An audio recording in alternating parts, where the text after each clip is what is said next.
What's going on, everybody? I'm Andrea Renee, and welcome to the pre-show. What's good, everybody? DJ Techromancer here, and we're about to watch the EA conference right now at E3. Certainly. You guys, this is an crazy. amazing It's three-day crazy. gaming So festival. There are games for every genre, get this. every age group. Every fan of games. Dude, we got all kinds of free There's stuff.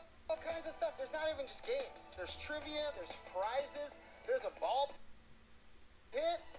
A ball pit? What? Yep, that's happening here at EA Play, so you can go and jump in there if you feel like it. There's a family fun zone. We have all kinds of sections and scenarios to go and check out.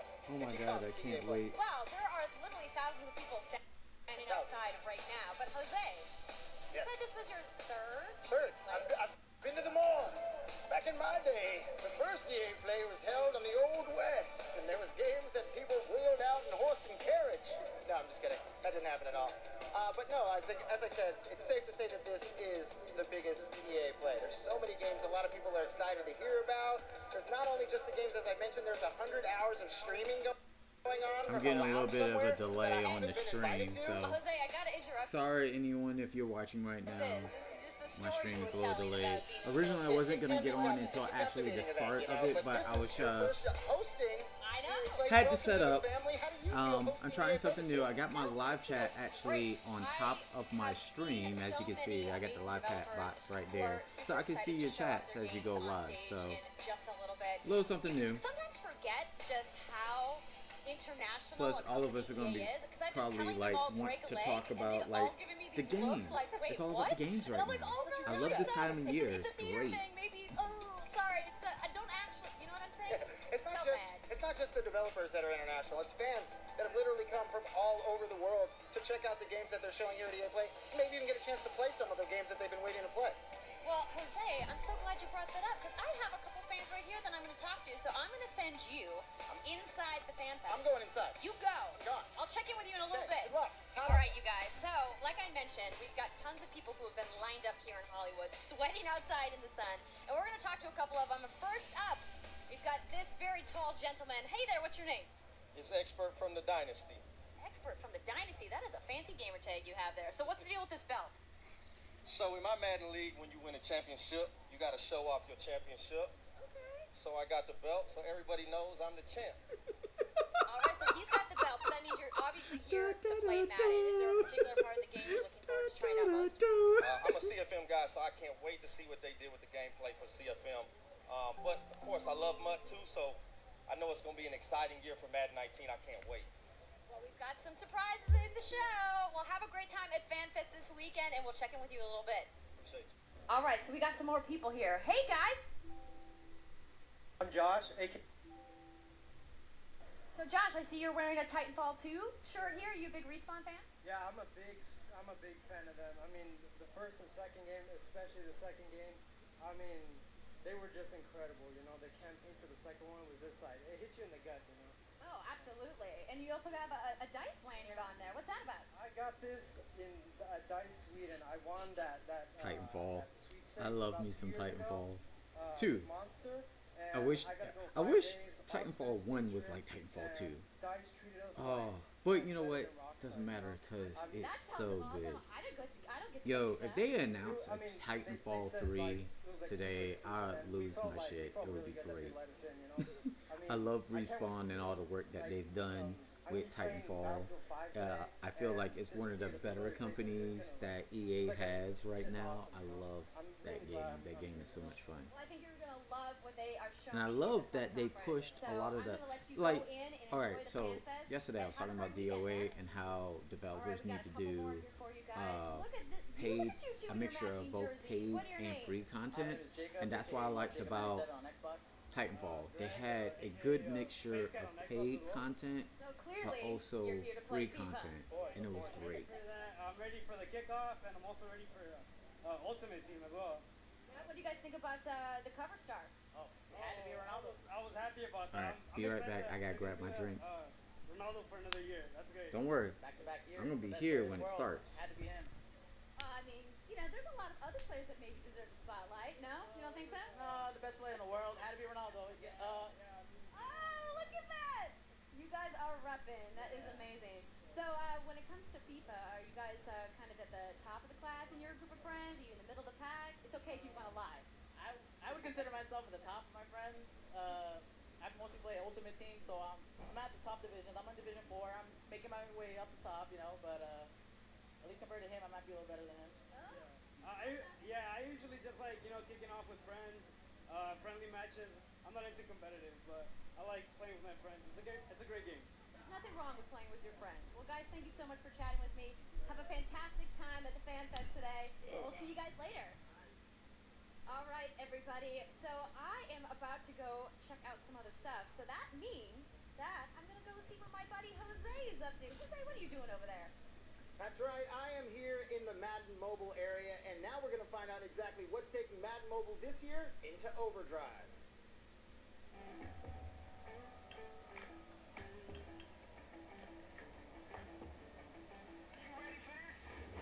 I feel so bad. When I was younger, I used to love like games like this, like Tecmo Super Bowl. Yeah, if you know about that, that shows how old I am. If you know about Tecmo Super Bowl, you know how old I am. The early Madden games were really good. John Elway, yeah, you don't even hear about that anymore. It's John Elway games. I used to play those back in the day, but now I'm just like, sports games, not for me. I love this year, Madden NFL Mobile becomes but Madden NFL me, Overdrive. not for me. I am here But with I know Mark there's and plenty Joe, of you and out they're there gonna that tell are us exactly hyped what this one take this mobile for version into this new overdrive. What does sports overdrive games mean and to stuff Madden like Mobile? that. So let's get it. I have a good friend. He is like crazy about FIFA. Like he's like mad good in FIFA. He goes to tournaments and everything. So yeah, I know some of you out there are like that too. Esports on esport games, but on real sport games. But it's all good. Power of tablets and mobile devices and putting these graphics on it, because it's not what we've seen in the past. No, it's not. It's a lot of work. but we've done a lot of great jobs with it. Yeah, we've done a lot of great jobs with it. And then of course we have the new head-to-head mode here, which is called Overdrive as well. Okay, so let's talk about this overdrive, the mode you're playing right now, because the score is 339 to 102. That's right, it is. Gotta love these pre-shows. Not right about Gotta that. love How do you these have so many pre-shows. points? Are you just that good? I'm that good, yes. So the cool thing about what's the goal of Overdrive in head-to-head mode is that you can score more fantasy points in 3 minutes of real time against your My opponent's preset. glasses are nasty. I need to clean them. You're getting points for Be every right back thing, again. Things like every rushing yard, every passing yard, you're getting points for, compared to just like traditional football things like touchdown, field goals, extra points, stuff like that. So the score's accumulated fantasy point style. Yeah, so a lot of action, a lot of point swings, stuff like that. I was going to say, you have 427 points. How many touchdowns is that? A lot. It's a lot of touchdowns. It's a lot of touchdowns. So one of the things I noticed about is, let's talk about captains. You guys were telling me earlier that there's going to be captains. How do captains play a role in Madden NFL Overdrive? Yeah, that's right. So Overdrive, the head-to-head mode has like a unique strategy element to it as well, where because my captain is Russell Wilson, I'm rewarded. Sorry about that. First off, I apologize. I'm rewarded for passing the ball more, whereas Mark, I just threw an interception. That's so bad. See, I told him. That's why I said sorry. I knew it was going to happen, Russell. Mark is over here as Alvin Kamara. Yes, I am. As his captain, and Who just took it all the way down. All the way. Touchdown. That's so bad. That was $100. Yeah. So he's actually incentivized to run the ball more. So, and again, because of that, we actually have different strategies. Like, so I'm more of a passing-based team, and his more of a running-based team because I score more points from passing. And so there's lots of different captains, lots of ways that you can run your team to score the most points in that 3 minutes of time. And is there specific captains for each team? Is that how it's going to be played out? Or are you guys like, can I choose my own You captain? can choose your own captain. Like, choose your own one to augment your team, whatever works for you. All right. So, and when choosing different captains, how is that going to affect the way I play or he plays? Or you play? So again, so if I'm running the ball, or if he's running Alex Marks, his coach, he's going to be running the ball a lot. And then another thing he's going to be able to do is it also affects some of the different tactics over here that he can do to sort of mess and change how his defense plays as well. Now, one of the things I noticed that when you look at the screen, there's a little meter at the bottom. What's this meter all about? Yeah, that's right. So one of the things, and man, you just don't. Take it, get some snacks before this thing starts. But yeah, so one of the things the meter does, it allows you to fuel those different tactics that you can use. So if I'm getting alerts in game saying, hey, like he's running the ball a lot. What I can do is I can use those tactics on the right side of the play call screen to adjust how my defense is playing, to try to slow him down, like cross the box, and basically adjust to what he's doing to try to slow down his point total. And he didn't. At all. Yeah, not a little bit. By 600. That's it. It's like you were the Cavs and he was the Dubs. Yeah. That many points you lost by. But so tell me a little bit just quickly about you know, the gameplay style when playing against each other. How does that affect the way he plays against you? And like, are you getting notifications when he's One of my scoring? friends Or is it asking just if I like, want to play Overwatch right now. I don't think he knows that EA conference is right now at E3, so I'm gonna let him know right now. Back and forth and scores, but in this case, I didn't have much to worry I about. was gonna say, 'cause it looks like there's absolutely no way he's coming back from a 195 to 820 defeat. Not in this case. That hurts. There's a lot going on back and forth, depending on what tactics shows, like that interactions back and forth between us is really critical to kind of your success being able to win in a game like this. So I have to ask quickly, who's your team? My team is the Titans. The Titans? Yeah. Dolphins. Titans and Dolphins? Yeah. I mean, I'm sorry you guys have to do that. We all make mistakes. We do. This year, we all know it's going to be the Niners here. Praise Jimmy Jesus and all his name. You guys, thank you so much for showing us Madden NFL Overdrive. And now we are going to find out what's happening from football to football as we hit the pitch and see what's going on in the world of FIFA. FIFA! See? Hey Told guys, you, it's Spencer FIFA. here from Spencer FC, coming to you from Amsterdam. We've just wrapped on the FIFA 18 Global Series playoffs and we've successfully found the 32 best players in the world, all of which have qualified for the FIFA E-World Cup Grand Final. My friend Mike LaBelle, who's on the second most comfortable. No. Well, it's been an unbelievable season of competitive FIFA this year. And it's been a truly global competition as well, with more than 20 million players taking part from over 60 different countries. And Pierre's going to lead them, and Zep's using a lob cross. Like I said, it gives you a little more time. We've had some of the established pros continuing to mark their dominance, but we've also had some new faces arrive. They've left a mark too. To be the best, you've got to beat the best. It's been a packed out season with events from all over the world. We've had tournaments such as the FUT Cups in Barcelona and Manchester, the EA Champions Cup in Bangkok as well. We've seen leagues such as the MLS, Bundesliga and La Liga all form part of the Global Series. We've seen other events such as the Gfinity Elite Series and ESWC, but all roads led to Amsterdam, where we've just wrapped on the FIFA 18 Global Series playoff. And there we go, congratulations to Nicholas! So now we know the 32 players who will compete for the trophy, the massive cash prize and the title of the world's best FIFA player. It all kicks off on August 2nd to August 4th in Oh wow, that's around my birthday. all the action across EA Sports FIFA channel. So we'll see you at the grand final for the conclusion of this dramatic season of competitive FIFA. Go! Let's get it.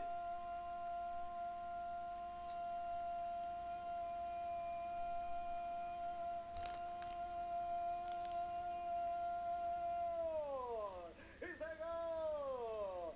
Man, I get amped when I get to talk about FIFA. As you can see, 20 million players from 60 I like those little countries came stands they got together right in there for tournaments people to all demo around the games. world for one reason, to become the best FIFA player in the world, and it's all going down this August in London. I'm hoping this chat window is big enough so I can wish see I was it. there. I wish I could be one of the 32 guys who, I mean, traveling around the world, gotta be an awesome feeling. But to become the best FIFA player, it's the most popular sports game in the world.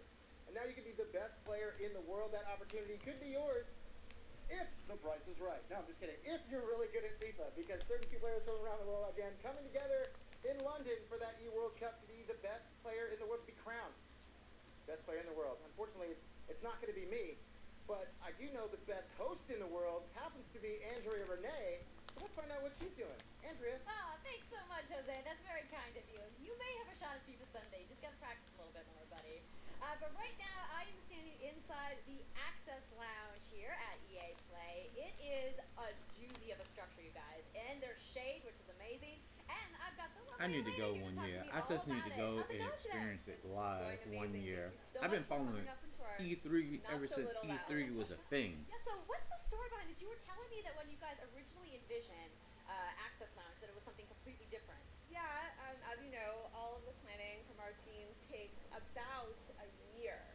So about 9 months ago, we said, what do we want to do? And we were thinking maybe we have a tent in the corner for our Access members. We hand out some water. And then 9 months pass, and it's a 3-story structure with the rooftop deck. I mean, certainly an upgrade from a water tent, that is for sure. So who are the folks that are going to be able to come into the Access Lounge? We're not exclusive, so everyone is welcome to come up to the Access Lounge. We have some games set up that we're going to have from our library, the vault. We do have water. We also have power for your phone. But for our Access members, members, we have a special little gift for them. Spoiler, but it's a fanny pack full of awesome goodies. Hey, So, hey. You can't have. Does the goodies have like game codes and stuff like that? I'll gladly rock a fanny pack saying, "Yo, EA gave me free shit." Sorry, excuse my French. I need to keep this more PC for the little ones if they're watching Going this with stream. the dark colors, not the right thing, but that's okay. So, in addition to everything that's happening right here at the Access Lounge, you guys are doing this crazy streaming initiative. Let's talk about it. Well, we have so many fans that can't come to LA. Not everyone obviously can make the trip. So we knew we wanted to do something online, and we decided to stream. And someone said, well, how many games do you have in the vault right now? And we were like, 100 or so? And they go, yeah, let's go ahead and stream it. So we are actually streaming 100 hours, 100 games with 100 streamers, from Baby Ariel to King Batch to Ali A Oh, that's to cool. Juan Pa. Streamers from all over the world, and we are going 24 hours. We started yesterday at 9 a.m. and we will be going through Tuesday. Well, man, I wish I knew that, because I would have tried to find like a game. Because EA is such an international But company. I bet this just showing stuff from the vault that's not new. I would love for them to get that with stuff that is new. Thankfully, we had so many streamers that were like, give me the 3 a.m., give me the 5 a.m. So thank goodness. You can check that out on twitch.tv/EA and look for our hashtag #UnlockPlay to find all of the amazing streams we have going on. Awesome. Well, before I let you Hashtag go, #UnlockPlay, you heard it. Of this 100 games, you gotta have fave, right? Right? You know that my heart sits in Edmonton with the BioWare team, so Mass Effect 2 and Dragon Age Inquisition are two of my favorites in the vault. They're actually just my favorites. So I'm also excited to see everything that's going to go on the Anthem this week. I swear Yes. I didn't pay her to say that. That is my main thing too. I want to see what BioWare has for us with Anthem. That is actually one of the main reasons why I'm watching this conference. In the past, I didn't really follow EA like that, but today I am following EA hard, so we'll see. So I'm going to send it over to Jose, who I believe is in the Sims booth. Jose, what are you doing over there? Oh, hello. Sometimes you have to stop and smell the roses. Here at the flower wall in the Sims booth. That's right, we are talking about The Sims. I've made my way to the Sims booth. And what do we have over here? A couple of game changers, Deli and James. How are you? Nice to meet you. Nice to meet you guys. So tell us a little bit about who you are and what makes you so prolific in the world of The Sims. I'm Deligracy, and I'm a YouTuber and streamer, and I make Sims videos mostly. I'm James Turner. I run a channel called The Sims Supply, and I play The Sims, build houses. I love to design cool things for them. So obviously, new expansion is coming. Seasons. I'm so excited. Why are you excited about Seasons? What's going to get other Sims fans excited about the season? Because you have rain and snow, and it's just going to seem so much more real. So I'm pumped for the rain, I think, mostly. I'm really excited for winter because it absolutely looks beautiful. Like I cannot wait to see all the different worlds covered in snow. And when winter is coming, you know what happens, right? It's going down in the world of The Sims. Oh yeah. That's of course. So tell me a little bit about the aspect of adding something like Seasons. I mean, what does that do to the overall world within The Sims? Because there's been tons of expansions for The Sims, but how is Seasons, do you think, going to change things? Well, I mean, it's a life simulation game, so it simulates life, and having weather in the game just makes it feel so much more exciting and real, and you just get into the game so much more, so yeah. You got 10 minutes, I mean, one of the big aspects as well is adding in a lot of holidays now as well, and customizing the holidays, so you theme them around the seasons itself. They have the winter holidays, the summer one, they have a lot of different parties that you can have for other experience. Can we add some overcast to today? Could you do that in The Sims to make it a little cloudier? Because it's hot as hell out here. It is hot, I wish. This is obviously not installed yet here at EA Play, but hopefully soon. Well, funnily enough, it is on the computers there, so you can play it if you're at EA Play. This is something else but not the real life weather. Very true. And if you're not here and getting the chance to play it, they're streaming 100 hours of EA games, and that's going to be a part of it, so people can get a little sneak peek about what you see in Seasons. They started over Seasons. the idea I myself of am streaming tomorrow with Lil Simsy, another big simmer, using and Baby controllers Ariel. and giving And I don't know if Me, we're going to play Seasons, but we'll be playing some Sims content, so. Then Trying to keep all the secrets for themselves. See, that's just how it is. If you could stream Seasons, you would. Right. Oh, absolutely, yeah, 100%. Xbox first said, you know what? So what What got you into The Sims? What is it about The Sims that keeps you coming back for each and every expansion? Yeah, I mean, I've been playing since the Right. first Sims came out. I think So what they James do? as well. We'll My make dad our brought her own one day, that and I would fits just play it every chance I could. that It's just like a demographic. creative outlet, and it's so much fun. And it fits Again, you know, well. like, what is it about that world of getting to create your own world, But create not your own the- atmosphere, now getting to create your own seasons and tweak that a little bit? How does that make you feel like, what keeps you coming back? It's the creativity. Sony, Like I've always which growing up, I love Sony's building still with Legos and all that kind of stuff. So being able to create your own world and craft it, tell the stories of The Sims the way you want Sony to. had And now being able to designed control the weather and a just controller adding back into all that mix that makes it they super saw exciting. It's just the freedom to be able to do what we want. would be perfect for The sandbox kids, games, they're, and then you gotta figure license something, you it knock it out down, you to start again, something. like it never ends. Right. So what's been your favorite expansion so far? Ooh, that's a tough one. DualShock Mini. Yeah. Right. I think Cats and Dogs was pretty cool because you got Now pets Microsoft and comes world, back and says, that you know was what? a heap of fun. Probably Cats and Dogs We or City forget Living, sometimes where you some can of the live in hardest, like coolest, big apartment hardcore playing buildings people and that go to people festivals. don't know is Maybe people we get to work disabled so that far, has 'cause to Exactly. do able to run retail And stores, so- you can become an entrepreneur, sell whatever you want from the catalog. now I to always control love the that data aspect of the design game. for Make my way in the world. people that Like, I are love playing disabled. games because, you know, I like the job part of it. I love I'm getting like, to work so for my everybody's Sims now to trying work. to tackle Lazy the Sims just lying controller around. Well, now they market get to lie around and hopefully in the sun, maybe a little rain. Maybe you like from lying all around in the different snow. angles. I June feel like 22nd. You can make snow angels. See, that's what I'm in for. this is gonna be a So weird June 22nd, you're point, gonna get your but chance I to make feel snow like angels when the Sims the 2 reason why it's expansion happening hits now everywhere. Thank you guys so because much. Thank you know for years, And thank you. especially if you Hopefully play guys have a great PC EA games, play. And now for let's take a years, look at you know exactly what what I've been was some of talking the about with this best trailer for The alternative Sims 2. controllers you could buy? Those damn flight sticks. Yes. So used to buy flight sticks. Some people would buy driving wheels. Me, I didn't really need a driving wheel, but some people love those things. Yeah. And then I would say first gen Xbox. The reason why I say originally first gen Xbox was MechWarrior came out. And MechWarrior had this immersive big ass I controller. remember that. Cause it costed what? It was like almost $300-$400. Right. And And the they, controller and the game. and they thought people would not pay for it, but they did it anyway. And luckily, I got to try one out because I had a friend that got it. And yo, it really did enhance the gaming experience. So, moving on, fighting games. So there's always been like fighting pads and arcade sticks, but the arcade sticks were normally not that expensive. But now with the recent surge of esports and tournaments and stuff like that, people been paying money for arcade sticks.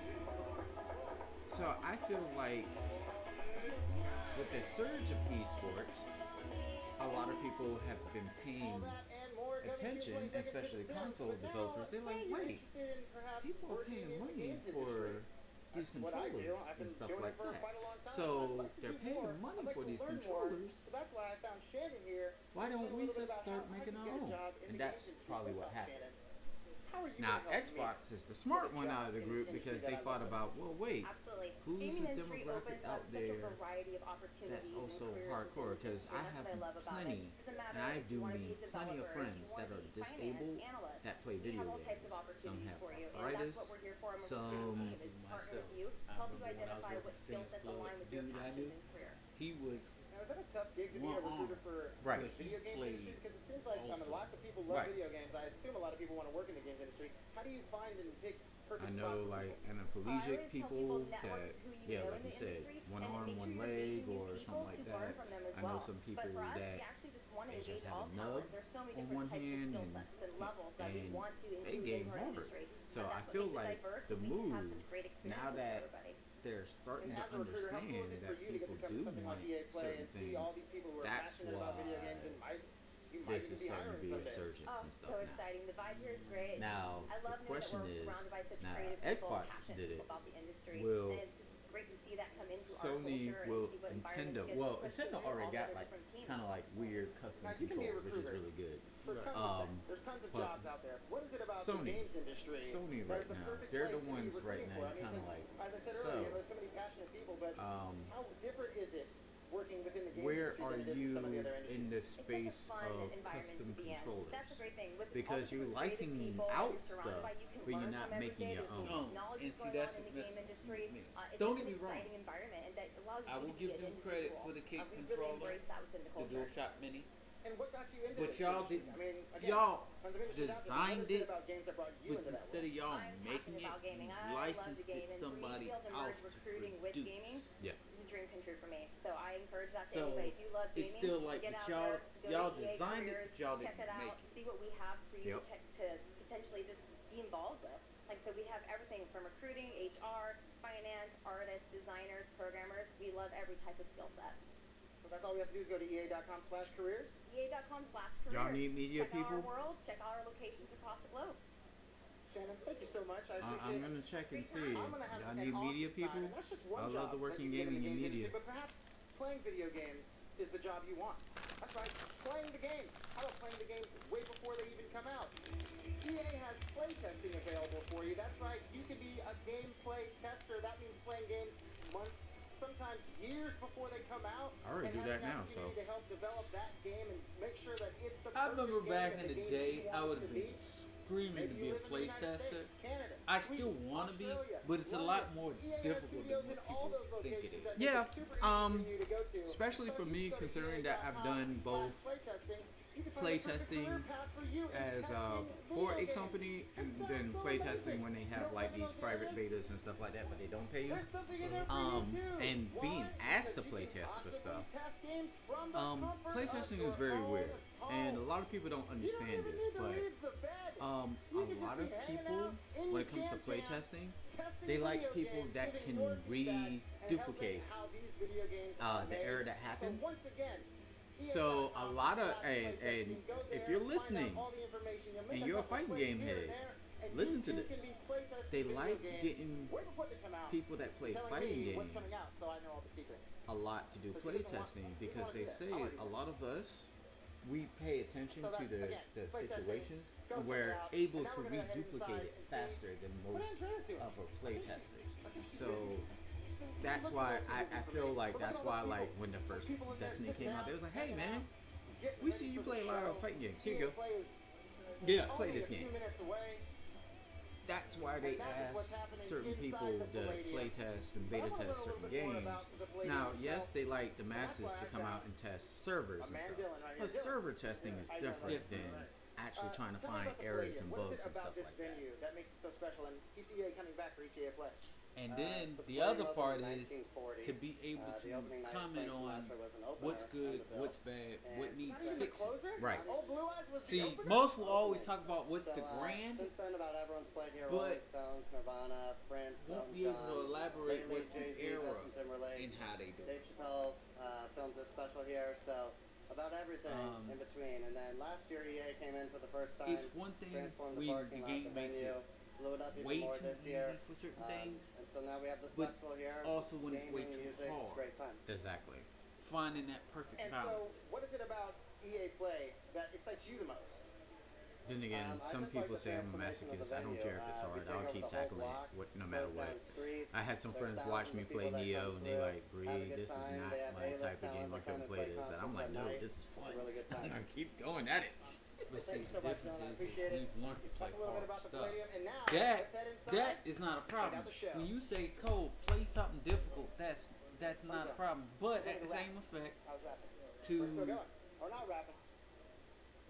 the AAA industry's way of trying to get as many players as possible, they want to find that delicate balance.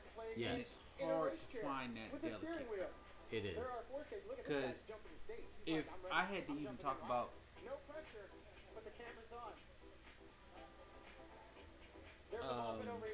Digital Extremes, Warframe, you will have a lot of people swear up and down, no, you should play it, this, that, and the third. But the game is so grindy and so complicated that if you're not a person that's used to playing day by day, month by month, year by year, and you taking the time to understand the mechanics they put in the game. Yeah.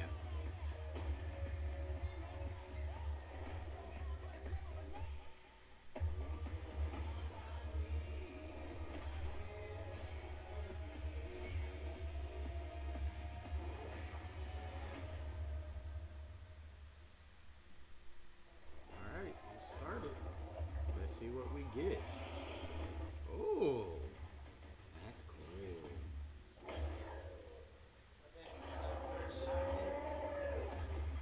EA.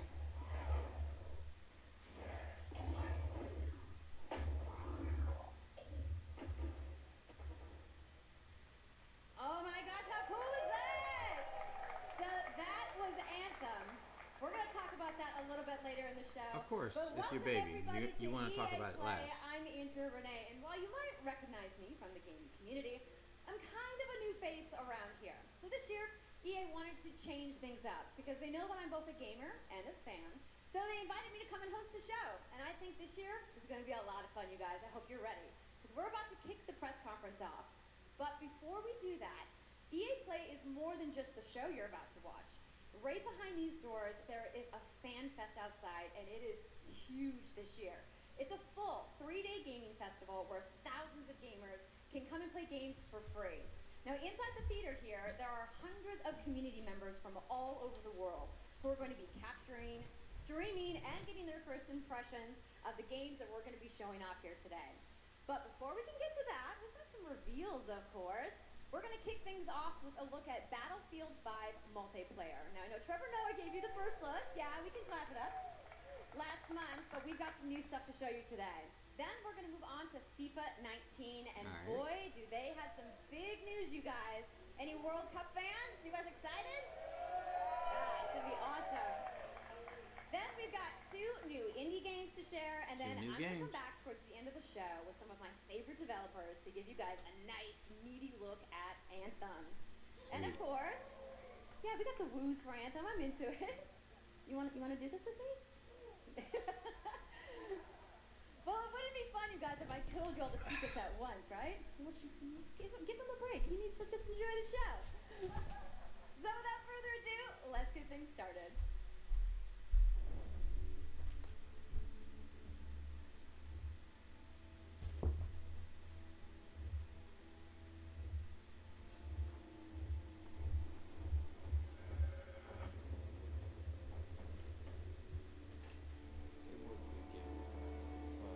Well, they want to save the best for last, which is Anthem, because that's their big baby, and a lot of people love Bioware. So let's start with Battlefield, even though it's already been kind of shown.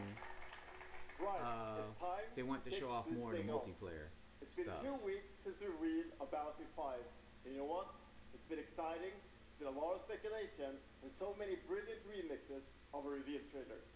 But there's also been lots and lots of questions from the community. Of We've heard you want to see more gameplay innovations. You want to know how customization actually works, and you want to know more about our take on the Second World War. So today, we'll show you more gameplay and why this is the deepest and most immersive Battlefield yet. It certainly is. You will be able to dive and smash through windows to surprise your enemies. Where previously defenses were stationary, you will now be able to move these weapons around on the battlefield and gain advantages. And our renowned destruction system is back and more impactful than ever. So, well, you can't really hide from those pesky tanks anymore as they come chasing you for you, as they rip through those buildings. And you will now be able to customize your soldiers, your vehicles, and your weapons, not only for the gameplay, but for the looks, as part of our portrayal of the Second World War. And that's just the tip of the iceberg in Battlefield 5. You're going to see a lot more of our new gameplay systems here at EA Play from our community. So, let's talk about our single player in War Stories. Yes, let's do that. So, we want to tell See, you they listen to the community. They still got a single player campaign. Us excited to start with on this game. It's about what you will see really those moments of human heroism. It is about witnessing The wars with the eyes of the men and the women who shaped the world forever. Real and relatable people facing the brutality of war. We started off by an exclusive look at the Nordlys war story over at the Xbox briefing tomorrow. Thanks, Lasse. Something not to miss tomorrow. So, our launch in October is just the beginning. You will all go on an expanding journey to the Second World War. No loot boxes, no premium pass. EA listens. Every day, Well, they realized they were on the something chopping new. block, Gav. Let's And be as part honest. of that journey, after launch, you'll get something I know a lot of you have been asking for. It's Royale.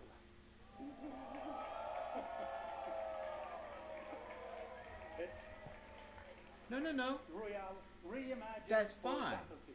They still Bring got single those player pillars of campaign, they Battlefield, still got multiplayer, destruction, and they put their teamwork, Royale. vehicles At least into this it's new multi-tiered experience. options, So, we will unlike bring the experience counterpart. that you haven't played Yeah, before. which only Battlefield put or in anywhere Royale else. and remove single But player.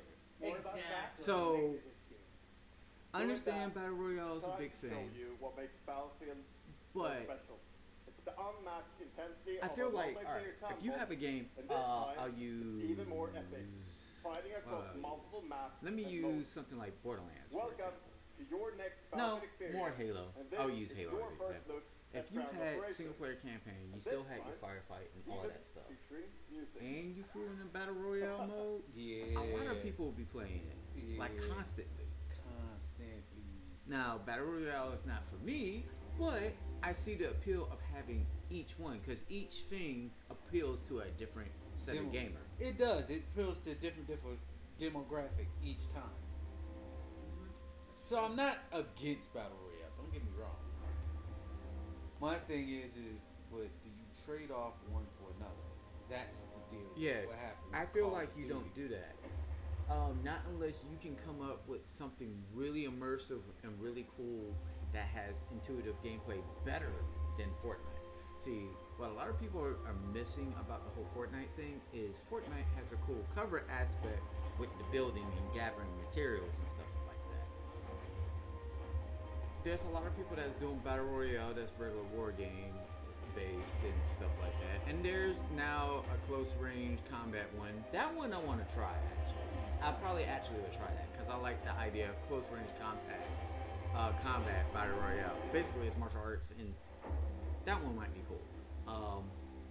There's a sci-fi one that's being developed too. Now I kind of want to try that out because I'm more of a sci-fi guy, so I like stuff like Halo and Titanfall and stuff like that. So we'll see. I always felt Titanfall was a benefit. Yo, if they announce Titanfall 3 today, I will lose my shit. That would be great, but I don't think they will. If they did Titanfall with Battle Royale, I could actually see that work. Yeah, because that would be fun. Yeah. Because you got to be a good pilot, but also a good mech. So, yeah. É preciso determinação e vontade de vencer. FIFA. É mesmo nos momentos mais difíceis, tu tens All right. que continuar a acreditar. We said they learned some lessons, right? So Battlefield 5 proved that. So let's see what happens with Anthem. Let's see what happens with their sports titles. They didn't trade out that BS over microtransactions with these. We'll find out right now. This is supposed to be FIFA 19, so that's why they're showing it off. And we're about to find out if FIFA 19 will have a lot of microtransactions or not.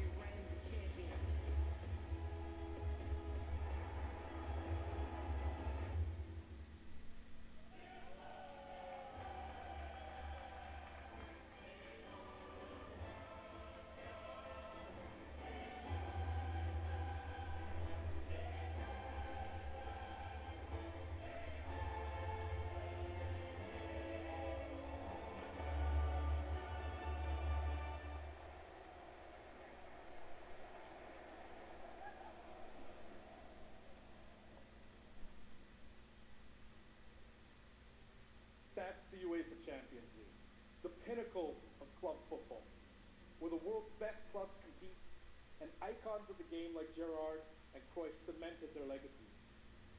The world's biggest league joins the world's game. And a special thanks to the legendary Hans Zimmer and LA's own Vince Staples for collaborating with us on the trailer.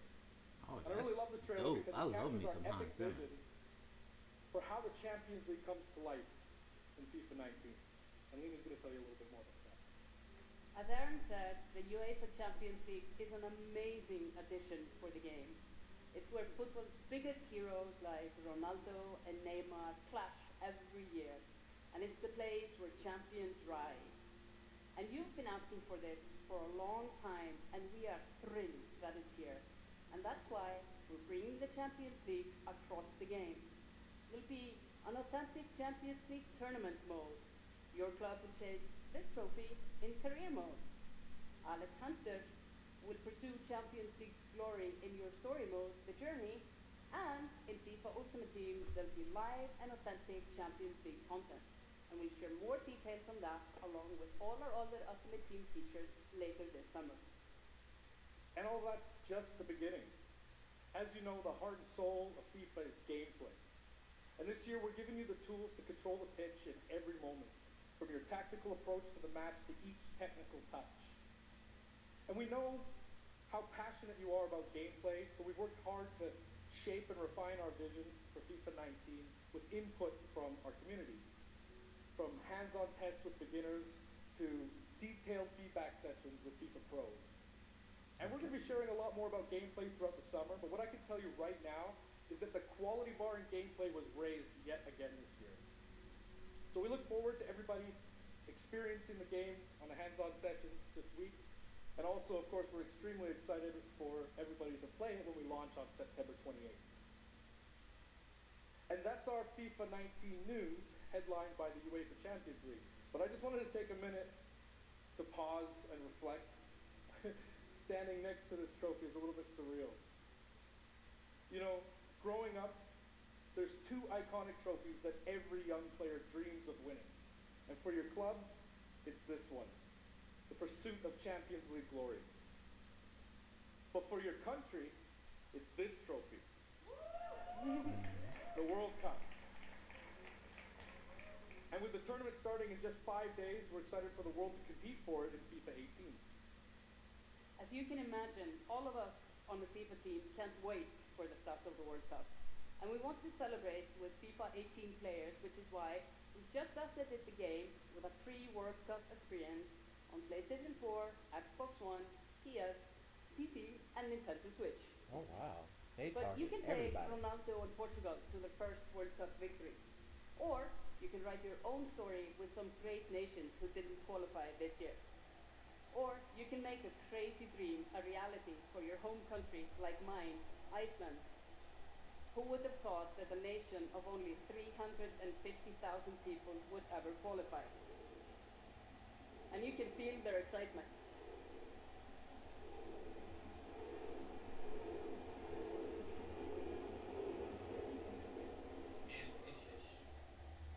Apologies to any England fans in the room, that might still sting. And Lena isn't the only one who's excited. I have a FIFA 18 friend that players likes are Liverpool. loving the World Cup experience so far. But we don't want to stop there. We want to invite everyone to come and join the celebration.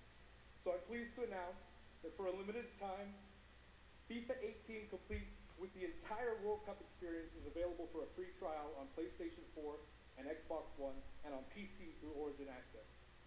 Yeah, you can download and play the entire game right now for free. See, that's cool. Yeah. That's cool. Let you play FIFA, the old one, for free until the World So Cup to is kick off the over. trial, we've got some of the And world's then y'all biggest announce your creators new game. who are going See, to be that's playing live at how the end of the show, you're supposed to representing do their with nations games. in a little mini World Cup tournament. And this summer will bring so much more for FIFA fans. Plenty of FIFA 18 content centered around the World Cup, and we'll bring you all the details on FIFA 19. But in the meantime, let's all enjoy the World Cup. Thank you, and auf Vista! So, they announced content. They didn't say it was free. It's probably paid, which is fine. long as they didn't do, long as EA don't do what they did with Star Wars with 19, then it should be fine. Well, they did it with 18. Well, I know they did it with 18. I was saying earlier how one of my good friends, he plays tournaments in FIFA. Like, he's like esport level with FIFA. I know he hates it. You know, the with all the FIFA content. community never rests. 20 million people from 60 countries playing in competitive leagues this year. Well, the FIFA team never rests either, bringing the Champions League and the World Cup and so much other greatness to FIFA this year. We can't wait for you to experience it all. We've got so much to do here today, but I want to welcome you to EA Play. It's our third EA Play and our second one in Hollywood, and we couldn't be more excited to have you with us to share all the games that we have to show you. We've got lots to do, but before we move on, I'd like to share just a couple of things. The greatest disruption to the consumption of entertainment media in the last 5 years is the combination of streaming plus subscription. As consumers, watching movies, watching TV, listening to music, reading books has never been easier. And we believe that disruption is going to have a profound impact on our industry in the next few years. And so over the last couple of weeks, you will have seen that we announced a new team from Israel has joined Electronic Arts to help our investment to extend our thinking and extend our pioneering into this cloud gaming world. For many people, that's going to mean extending the experiences they already play on our partner platforms. For others, it's going to mean new games and new modalities of play across a whole variety of platforms. But for everyone, it's going to mean playing games anywhere, anytime. So this week we've got a tech demo running.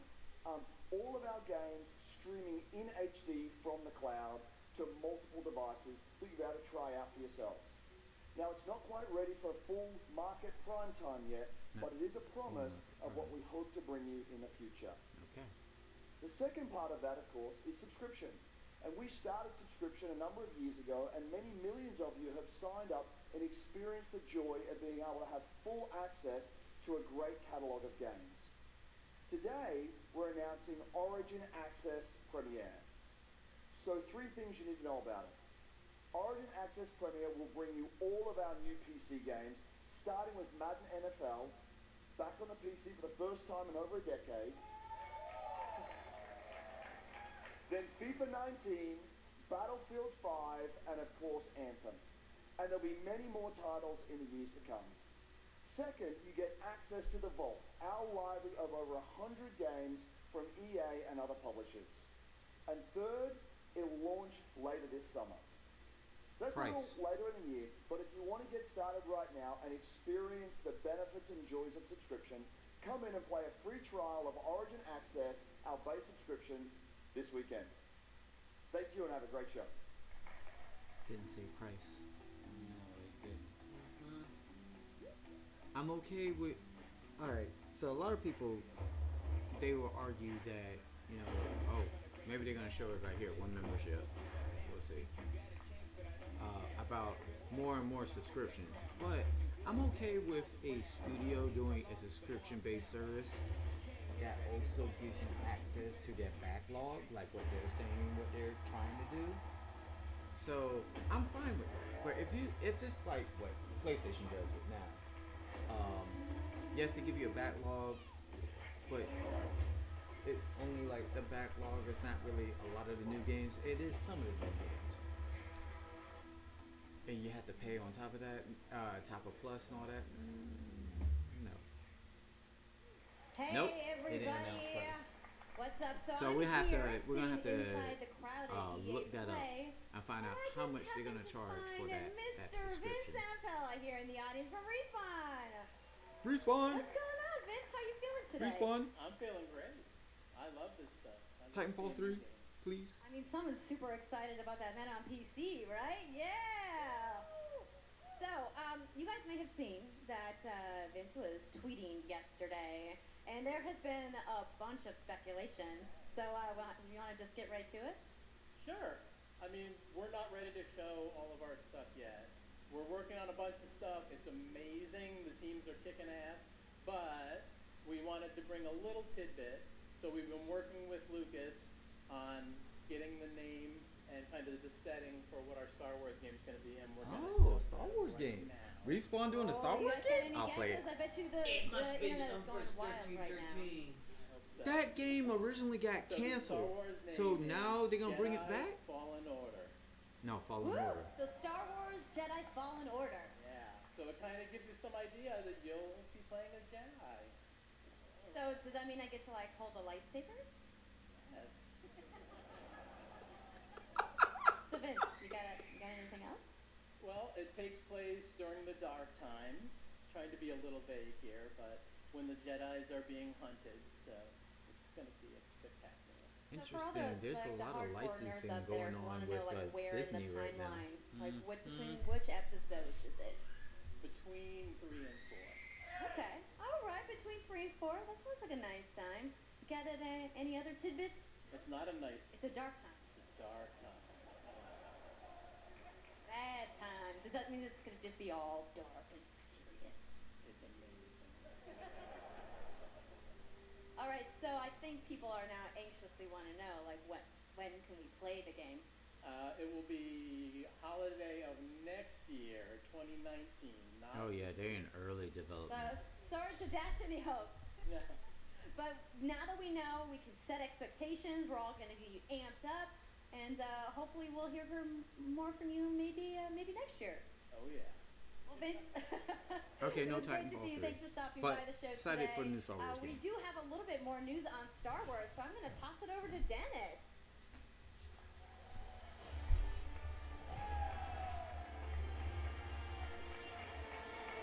Battlefront 2. Hello there. They have more news. We're gonna see. I work at DICE in Stockholm on Star Wars Battlefront 2. I'm really happy and excited to be here today, so thank you so much for hanging out with me for a little bit. So we launched our game in November of last year, and clearly we didn't get it quite right. Yes. Instead of coming out of the gate sprinting like we really wanted to, we had to take a step back and make sure that we were delivering the game that our players really wanted. So we decided to completely overhaul our progression system and add a bunch of new character cosmetics for players to collect instead. So from there, we added a new hunt mode inspired by the original Battlefront games that I loved personally. Yeah, I don't think it was their problem. I think that was mainly EA as a whole. They was just like, hey, we do it in the sports games, let's do it in Star Wars. I feel like EA told them to do it this way, but I said okay. So, as you might know, we're currently in our Han Solo season with content from the movie coming next week. It's headlined by the new planet Kessel, a really dangerous place, and it features the return of one of our favorite modes, Extraction.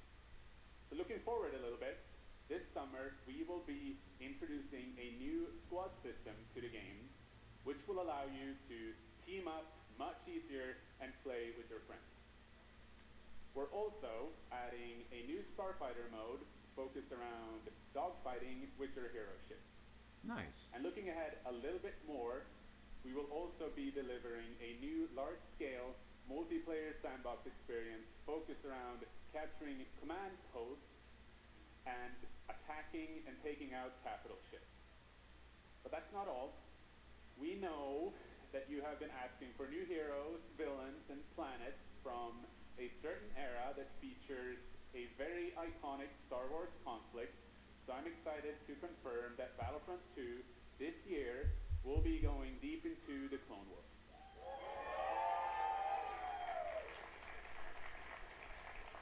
It's only fitting that we begin on the planet Geonosis, featuring multiple levels, including the largest level we have ever built for Battlefront. So let's talk about the heroes and villains. First, let me introduce the most powerful droid, the leader of the most powerful droid army in the galaxy, General Grievous. And yes, he will be going up against my own personal favorite, Jedi Master Obi-Wan Kenobi. So we get Grievous. Making his debut in That's cool. After all these years. So, but we're not done. That's not it. They will not come alone. Joining them is the Dark Lord and leader of the Separatist Alliance, Count Dooku. Alright, we got Dooku. As well as someone to bring balance to the Force, Obi-Wan's unruly Padawan, Anakin Skywalker. Okay. Anyone else? There's one character I'm looking for. The team at home is extremely excited to be building all of these cool things. EA I mean, he's there. He's in the thing, Darth Maul. We had a rough start, but I really think that the game had has a rough a start. bright future. Thank you very much for playing the game, providing us with your feedback, talking to us. Together, we will make this the greatest game that we can possibly build. There would be no Battlefront without you. So thank you, may the Force be with you, and enjoy the rest of E3. Thanks. That was weird. Alright, so they announced the new content, but they didn't really say if they said they overhauled, but they didn't say if they took a lot of microtransactions out. It says provided it as free content. Okay.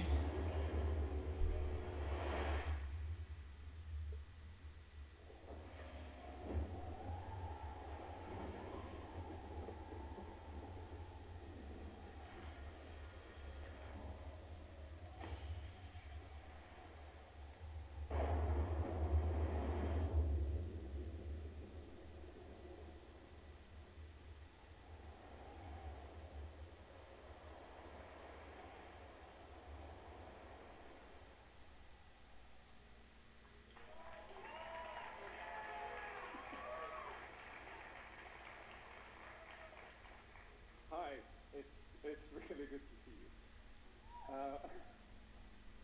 In Unravel, we used yarn to symbolize love and the bonds between people. In our new game, we tear that bond up right at the start. You lose everything, including your spark. But when things are at their darkest, you find hope. And you form a new bond. And your spark is rekindled. And it leads you off on an adventure. So welcome to Unravel 2.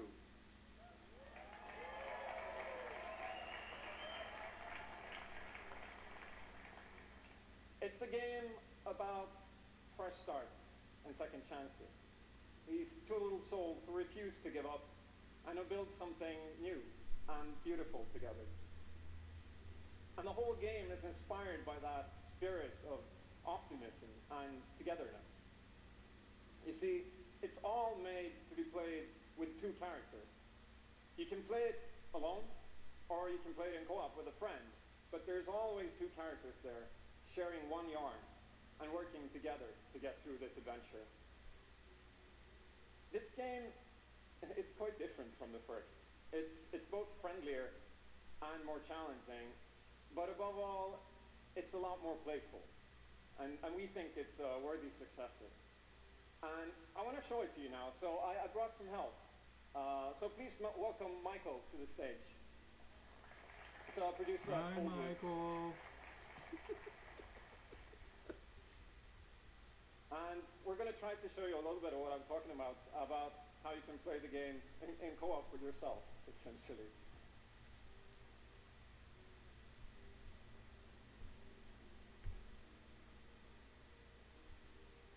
So this isn't prepared. There we are.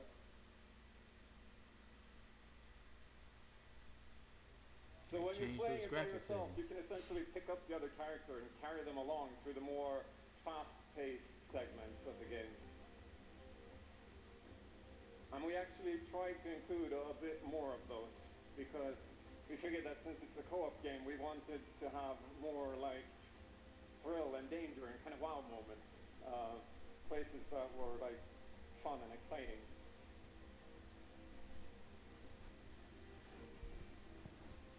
And then when you get to the more puzzly areas like this, when you're problem solving, you can split apart into two and switch back and forth between the two characters, because that's how we've essentially designed all the problems and puzzles of the game, that you're always working together and helping each other out and utilizing this bond between you to overcome any obstacle that you come across.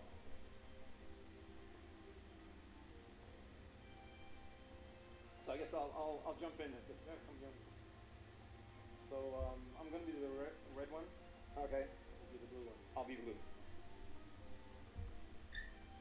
A little celebratory flip there.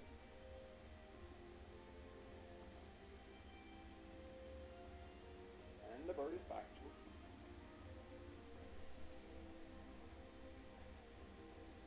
Playing it safe here now. I'll swing. Alright. Alright. And I'll catch you. There you go. Can I swing now? Okay, you go ahead.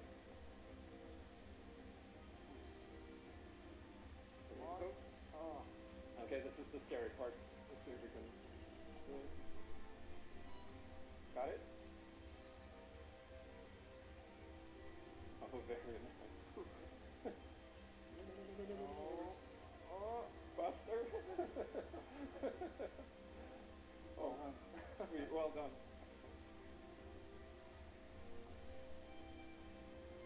Okay, I'll go up and distract the grass. I'll sneak up here.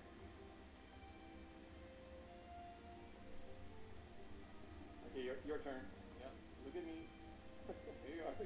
Keep him over to the left. Now I'll go. Alright. I'll pull you up. There you go.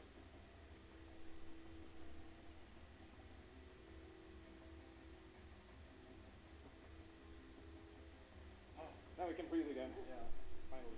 Or can we?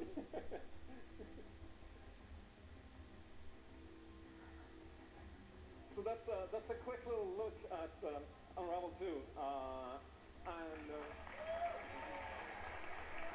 looks really cool. It's got some immersive gameplay. I really hope you like it. I like what he was saying, early premise for story. I just want to send some love to the team back home, because working on this but game I feel like it's been more platformer completely amazing team effort mechanics on so many levels, than and everybody has actual worked story. so hard. So like there's an initial story, there's a bunch of us from Coldwood here, and thank you. But we don't know more until they show more.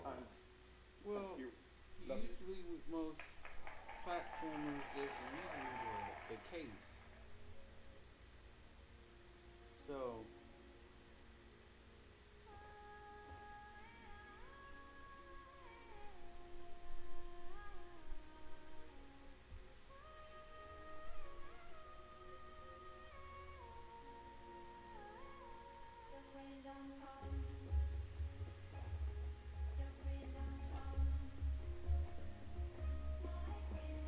I like the track.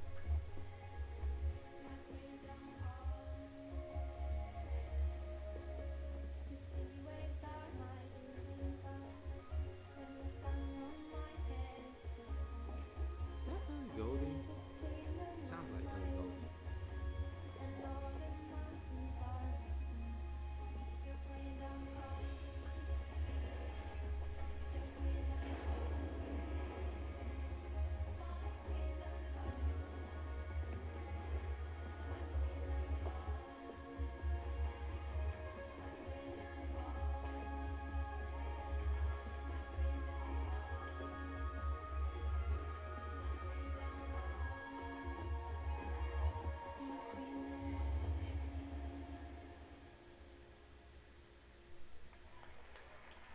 Thank you, Martin, and the brilliant team at Coldwood. The game is really strong. These guys have done an amazing job, and it's clear that they have a lot of passion, and I can't personally wait to play Unravel 2 with my kids.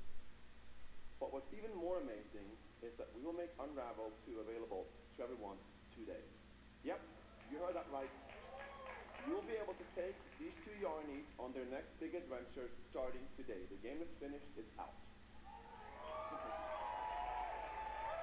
So what y'all saying? And thank you to the team at Coldwood.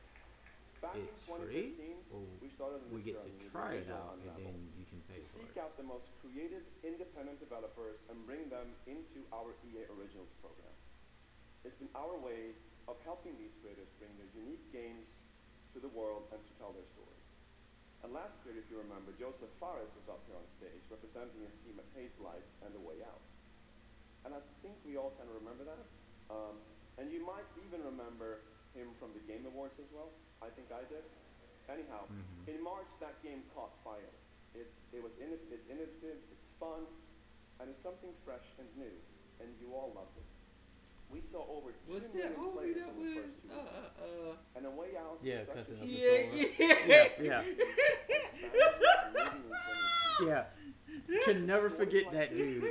He was happy that his game did well.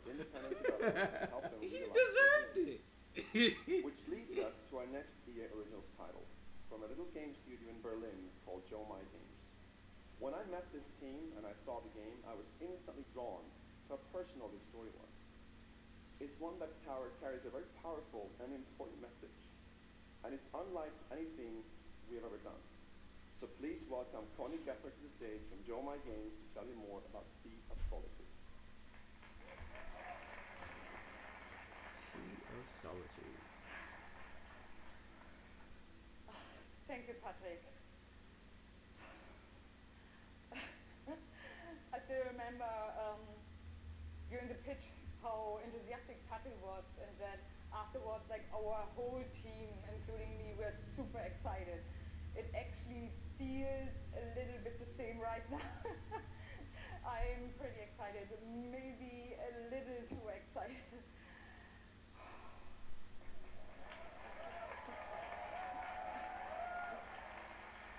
Thank you.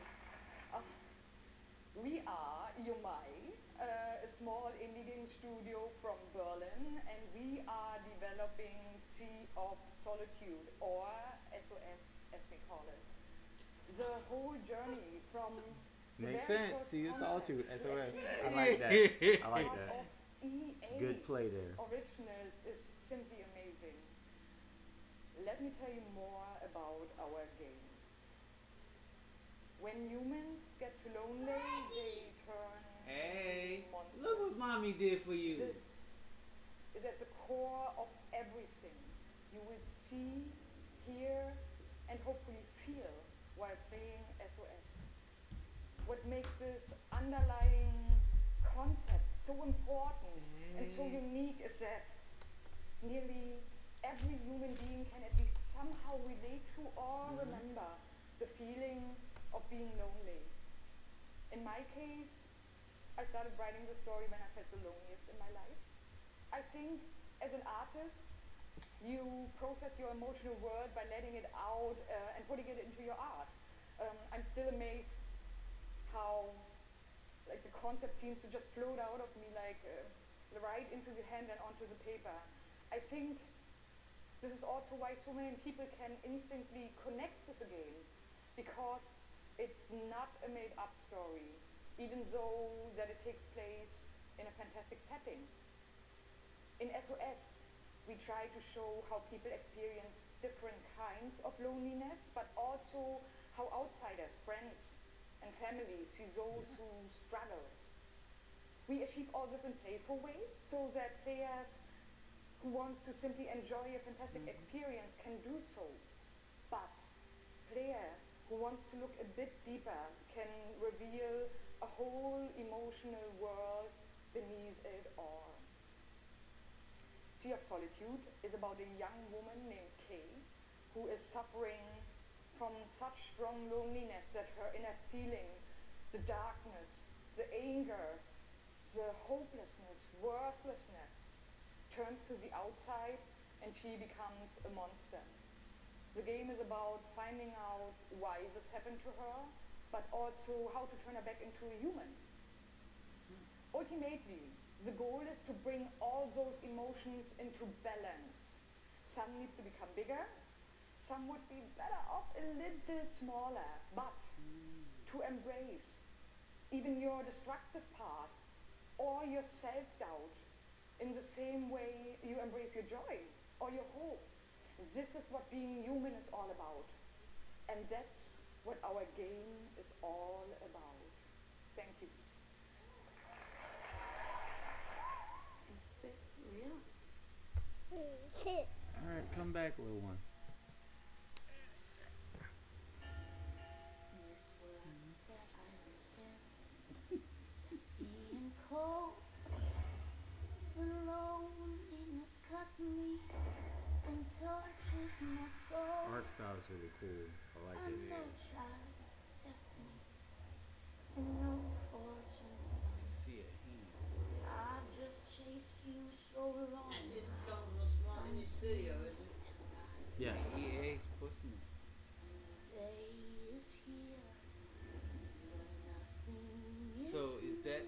y'all gonna try to rebuild yourselves by looking at certain studios that have great ideas and pushing them? Well, I've been hearing a thing. So remember, like a couple years ago, the big thing was to have both a Western and a Eastern studio.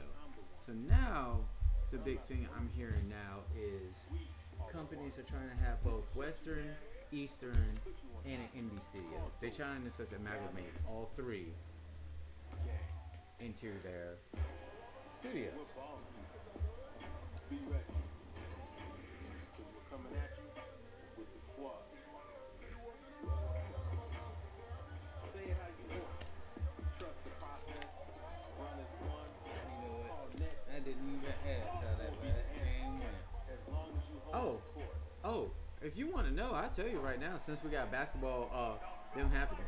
Golden State won the championship last night. Dang. So they destroyed Cleveland. Yeah. So you telling me they didn't win no game? No game. Yeah. So what that says is LeBron's finished. And what I mean by finish is he don't want to be there no more. This is my squad. He don't want to be there no more. That's why he's free agent. He has the option to opt out, but I don't think he is. Unless I'm waiting to see if is he waiting for the draft to see what Cavaliers get, and then he'll decide to opt out or not. But otherwise, that's what I was worried about. No touching the keyboard. You have to sit right here. I'm sorry. Or you can jump around, but no touching that. Okay.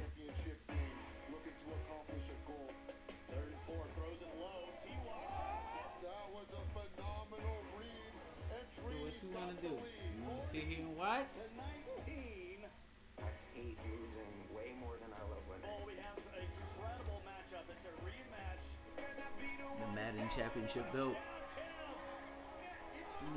I wish they gave out belts when I used to play fighting games, man, and won those tournaments. Cause I would love to rock a belt. Oh well. Okay, go ahead.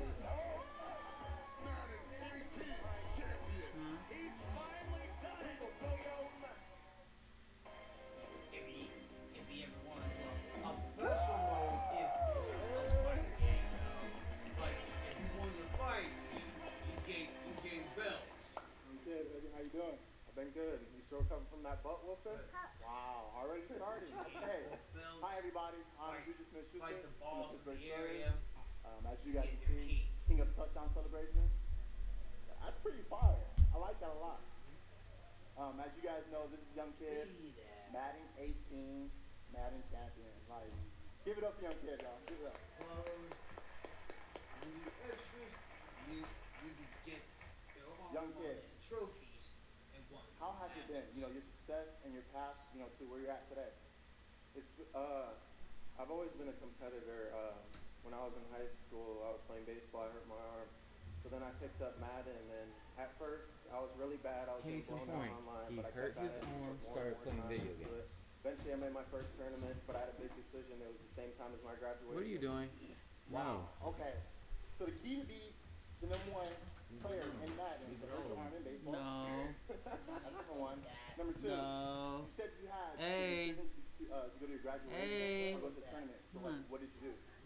I chased that money. I still got my diploma, but I chased that money. I know you want to play, but streaming right now. That's awesome. Hockey okay, later. The past few years, how has it been for you? I know you had some ups and downs. It's been tough. I've had a lot of devastating losses. I've been so close so many times. I made the final on TV and got blown out. All those losses made me gain a lot of mental toughness, and that's why I got this belt. She's in play. That's awesome. That belt is so amazing. There's a lot of bling on that belt for you. Well, today EA Play, first look at the Madden 19 trailer. Super excited. It's gonna be so fun. It's lit. I honestly wish I can stay right here and talk to you guys forever, but I'm not gonna bore you guys. We're gonna go out. I'm gonna try to take this belt. Round 2. So we're out. Have a good day.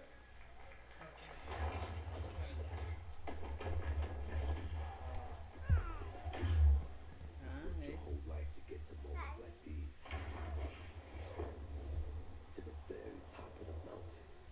You battle through the pain. And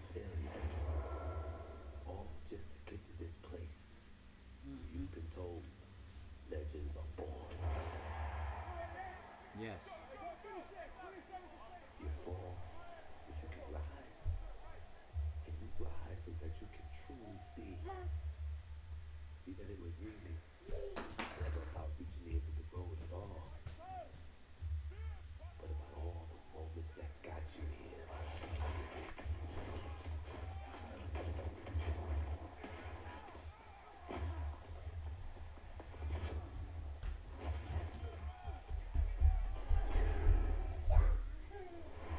You in their position.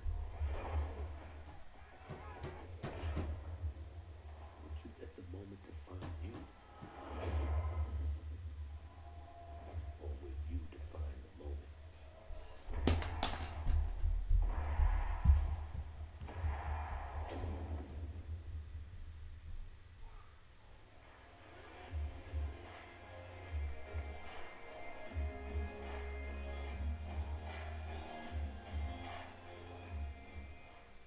Hello, ladies and gentlemen. I'm Nathanius, professional shoutcaster, here alongside Redwood Studios General Manager Michael Martinez.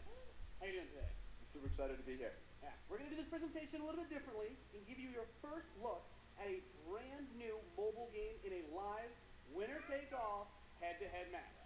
Okay. Michael, why don't you tell us the rules? I see it. Sure thing. The objective Yeah. is straightforward. Destroy the opponent's base to win. Unit control, super simple. Just tap the destination, unit automatically moves there. The most efficient way to destroy the opponent's base is with this giant nuclear missile in the center of the map. Oh, it looks like an Control the RTS missile by game now. standing on a majority of the control points. A bar fills up while the missile is possessed. Whoever controls the missile when the bar fills up will fire the missile. Takes 2 missiles to destroy the enemy's base and win. That's it. Sounds great, Michael. Well, enough talking about it. Let's get to this match. Absolutely. All right, ladies and gentlemen, we have an awesome matchup lined up for you here today. Fighting for the blue side of the room. So you can please give a cheer for one of the most formidable RTS players there is. Make some noise for In Control. In Control. Yes. Okay.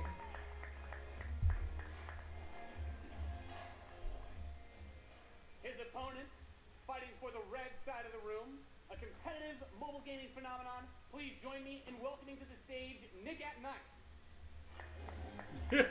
His name is Nick at Night. Yeah, I caught that. Now, Mike, it's going to be a real clash of these gaming styles and the competitive backgrounds that these players have. It should be a great match. It really is. I can't wait. All right, are the players ready? Let's get this thing going. Ready to go. I'm ready to go. Let's do it. All right, let's kick this off. Nice little strategy game for those of you out there. It's a good genre. I'm very excited for this. The players are loading in, and we are ready to the match. Here we go. Off as the players' bases have been deployed, and the action begins like any strategy game. Economy will be the focus. We have a harvester to start things off. Nothing too crazy yet. Nothing too crazy. Now the infantry is going to come out to hold that top point. Both players, of course, trying to take that position. Nick and Knight being able to reach it a little bit first. Dude, this is like almost like StarCraft, but on a mobile phone. Also very important as Nick and Knight forces It to does have circle that around the look. center. Right? Yeah. See if he's able to create a 2-on-1. Is he able to get there? Looks like he's getting there. Here comes GDI with Rhino. He's going to rip up those infantry. Yeah, going for the anti-infantry. And like any strategy game, the units that you're going to use when you deploy them will have a huge impact. Your micromanagement of your forces and protecting that economy as well. Yep. Nick and Knight with some attack bikes in the top. There he is. In Control placing the turret on the top right side to help cover that Rhino as attack bikes move towards the northwest position. We can see that the missile is beginning to ready and firing that. That takes out half your base. The most important objective on the map is to hold those control zones. Right. And In Control making a lot of progress to that far right side of the map.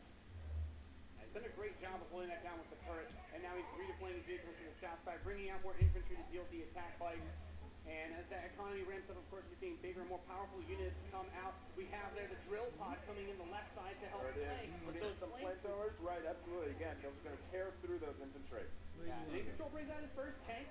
That's going to be used to try and help push back these smaller forces. Nah, He you makes can't his go way through there. to the south side. That missile passing That doesn't halfway help. down. There it is. I know why you think He that, will because have I the missile. remember You see it starts to point towards In where your Control's mommy and your grandmommy See if was there. In Control They can had get one around of that those top ones that corner, able to open. hold that missile. He does. That Attacking one missile, doesn't putting him in the yellow position.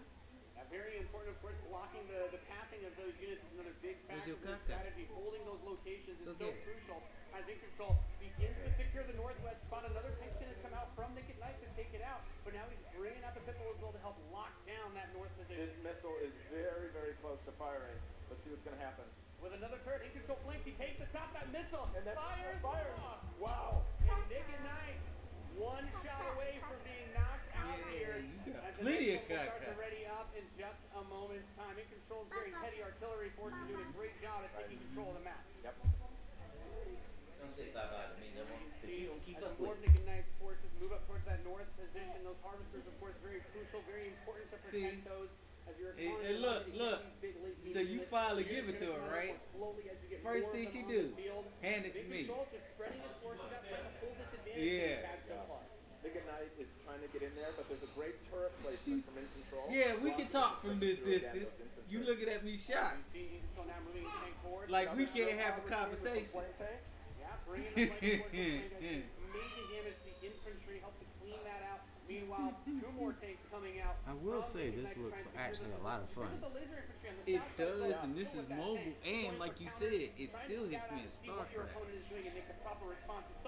Absolutely. Nick and Knight So EA is sucking their own approach. For those rhinos. Looks like he's really pressing it. And you see that missile is starting to get close to firing with 3 zones in control for Nick and Knight. Looking to set things back the other way. In control, trying to rally his forces around. He doesn't want to engage with just 1 or 2 units. He wants to move all of them together, create a good flank position, and take over that south. We're seeing the first mech units from in control. This is the Wolverine. Gonna rip that missile. Watch out for this missile. And Nick and Knight fire that one off and settle the score. Next missile is gonna end it. Next missile wins. Let's see what happens. We'll have control. The Wolverines, as you pointed out, for in control coming out to try and deal with these forces. But Nick and Knight's done a great job of getting map presence and now also harassing the economy of There he is. control. Yep. Wow. Okay, we've got our first mammoth tank on the board. If Nick Control can get this in position, he's going to do some serious damage. That missile just past halfway ready. He's also bringing out his first air unit. Wow. To deal with those. A lot going on here. He's got a lot of range that big boy, and in control just needs to hold. This missile is nearly going to fire. It can be That's stolen 80%. at any. Where is it going to go? Is he going to be able to get it off? Got it back. There it is. Missile. He's gonna take it. Defeating Nick and That was legit. One. That was epic. Amazing. What a map. Thank you so much. That was awesome. Any thoughts, guys? I just came to make mammoth tanks, so I've done my job. Absolutely. That was awesome. We saw a little bit of everything right there. Perfect. Let's hear it for Nathanius, Nick and Knight, and in control. So what is this mobile game? Ladies and gentlemen, what you just saw was the worldwide reveal of Command & Conquer Rival. Okay, right. Oh! Rivals Another Command and Conquer. For mobile. We're giving players complete. I don't know how long it's been. Yeah, it has. Actually, I remember saying, I was like, yo, it's been a while since there's been a Command and Conquer. I would actually like them to make another one. And here it is. But I'm excited You know what? I forgot all about Command and Conquer. And those games were fun. I learned. feel kind of bad because they actually just, yo, here's a title you haven't seen. Is it gonna be free, or do you have to pay for it? I'm wondering, because I mean it's mobile space, so it's either free, but it's gonna have content that you have to pay for, or you pay for it and they still might microtransact you. We'll see. We'll see.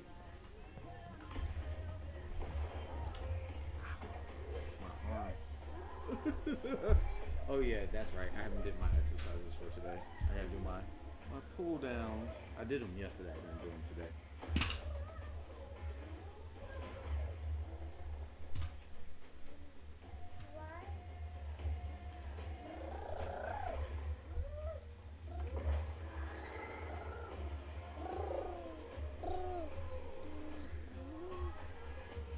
Don't touch.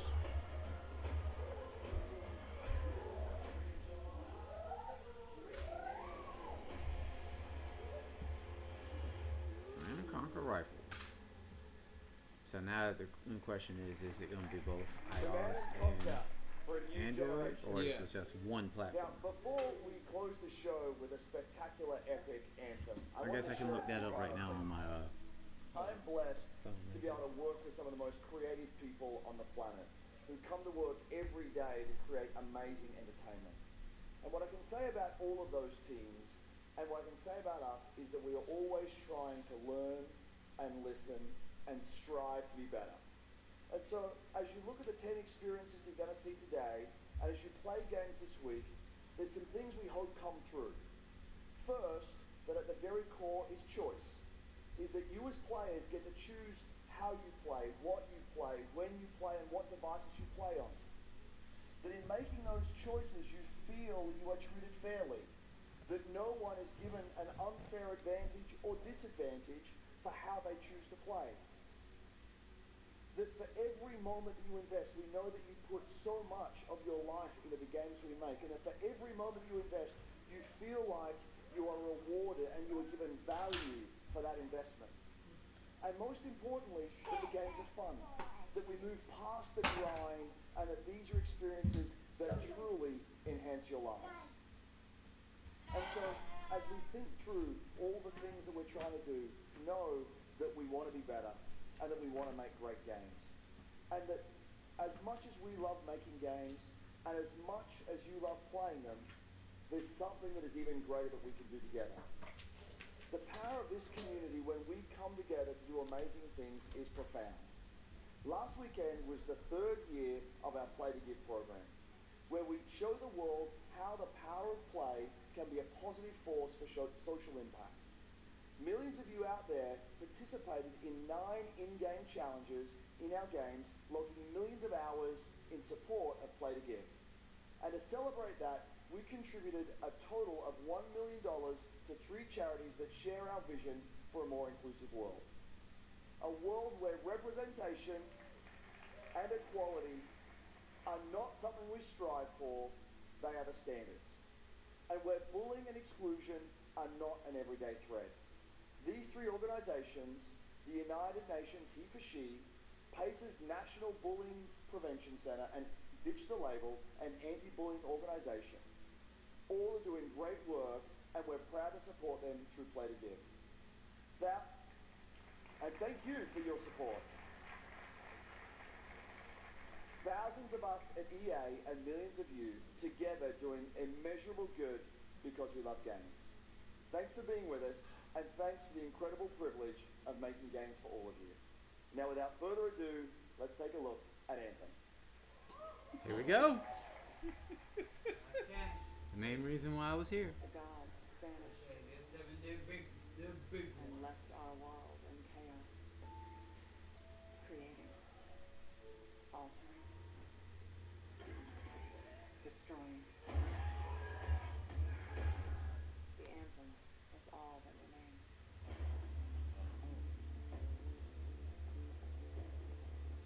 There's a storm coming.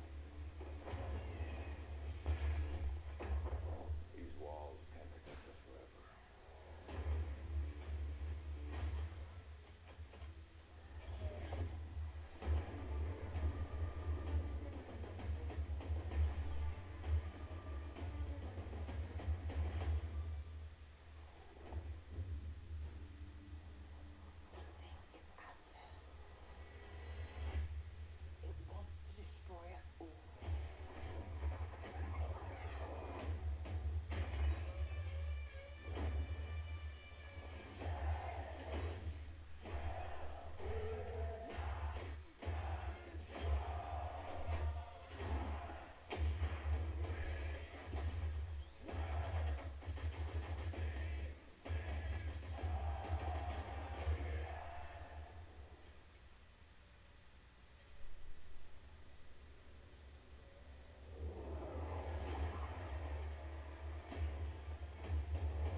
I like the trailer, but I was hoping for more gameplay reveal, but maybe we'll see that next. We'll see.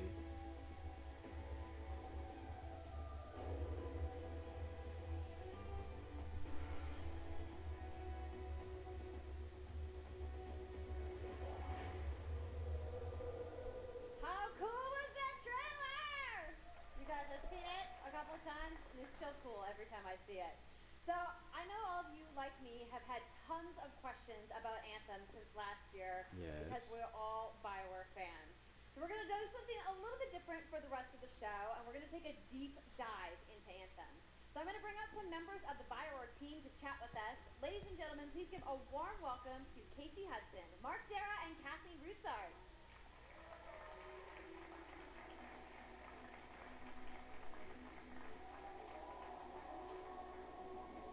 Lead writer, producer, and general manager. Okay. All right, thanks guys. Thanks for coming out today. It's kind of a game to show, right? Yep. It's going to be very exciting. So Casey, we're going to go ahead and just jump right in and get started with you. So now, we know that you all started, or Casey, you started your career at BioWare way back in the day. Then you took a couple years off, but before you came back, you actually worked on Anthem before you left. Yeah, that's right. So, you know, first of all, it's amazing to be back. It's awesome to be making games for BioWare fans. You know, we have the best fans. So it's been super satisfying to come back to it. And, you know, I just want to be able to continue the legacy of the studio. And that's kind of where it started with Anthem, is just thinking about, you know, what is the evolution of a BioWare game? And we wanted to create a brand new world for people to discover, you know, a whole new world of story and character. But we also wanted to do something that was, you know, more of a dynamic and living world, a game that would change every time you came back and played it. We also wanted to do something where, you know, if you wanted to invite your friends into it, then you could do that as well. So that was really the initial vision of the game, not an MMO, not a multiplayer game with stories sort of bolted on the side, but something new and different, and I think the team has really captured that vision over the years. Your fans really love the story from BioWare, but I think we're kind of curious how you're planning to make the story work in this shared world. So a great story for BioWare is really about characters that you can have a connection with, choices you get to make, and feeling like the story is about you. In a lot of multiplayer games, those things get diluted because you're mixing multiplayer and storytelling into the same areas. Now you could build a solution to that, but you have to really build it into the core of the game. And that's what we tried to do with Anthem. It's what we call our world, my story. So when you're out in the open world, the world is really dangerous and you're focused on your mission. And this is where other players get to play with you. The thing that's really interesting about this, it's unique for Anthem, is that this is a living shared world. So whether there's weather or it's nighttime, what we're experiencing together. Everyone that's playing Anthem at a moment is seeing the same thing. And this is what we mean when we talk about our world. It's a shared world that we all experience together. But then when I finish my mission, I come back to a base like Fort Tarsus. And this is a single player experience. I turn in my rewards, I talk to some characters, I experience the choices of my action. And this is where your story really lives and breathes. And by doing it this way, we're able to combine that impact and agency of a single player story with the fun of teaming up with your friends to play co-op in combat. And we're also designing it so that we can add story for years to come. So one of the first things that we hear when from our community is they want to continue to play in our worlds. When they've finished Mass Effect or Dragon Age, players want more story. And so we've designed Anthem in a way that we can actually add more story for years to come. And it could be anything. A new moment with a character that you've grown to love, or an event in the world that deepens the lore, or an entirely new storyline and plot. Well, I'm certainly not going to complain about more story. I don't think anybody out there is going to either. No, story is key. So, Kathleen, I wanted to ask you. Gameplay is also key, but story is key first. Can you speak to what it's like to create a new world like Anthem from the beginning? Well, what's really exciting for us, and not just the writers, but all of the devs, the designers, the artists, is that we're creating something new and mysterious for players to discover. So at the heart of the premise of Anthem is a world left unfinished by the gods. But the gods left behind their massive tools, and those tools are in constant conflict with this unknowable force called the Anthem of Creation. And the chaos of those things pushing against each other means that the world is constantly being reshaped in new and unpredictable ways. Yeah, violent storms, mutated creatures, gigantic monsters. It's a dangerous environment that you need to wear a suit of powered armor, a javelin, to be safe in. Now, something I think a lot of players out there maybe don't stop to think about is just how much work goes into creating a new intellectual property or IP, as we've been saying. Now, you know, we've seen all these different creatures, and Mark, you mentioned the storms. What's the process of creating a game like from scratch? Yeah, it's something we've done a few times at BioWare. You know, and then really the hardest part is getting started, just kind of getting off the blank page. So what we've tried to do is we think about the new experiences that we're trying to unlock for players. So like, what is the fantasy fulfillment? What are the new things you actually get to go and do that are different from what you've played before? So that's where we start, and then once we think about those things, you know, that's the power of creating new IP, especially for games, is that you actually get to build a whole fictional universe that's meant to bring out a certain experience. And then once we do that, then we still need to build all the rest of the stuff, and what unlocks us creatively is to think about like principles around art style, tone, and even the technology and the politics of our new world. And then from there we can actually go and build out every last detail. Yeah, and one of the unique challenges for Anthem is that it's a world, an experience that's meant to feel alive, like it's happening right now.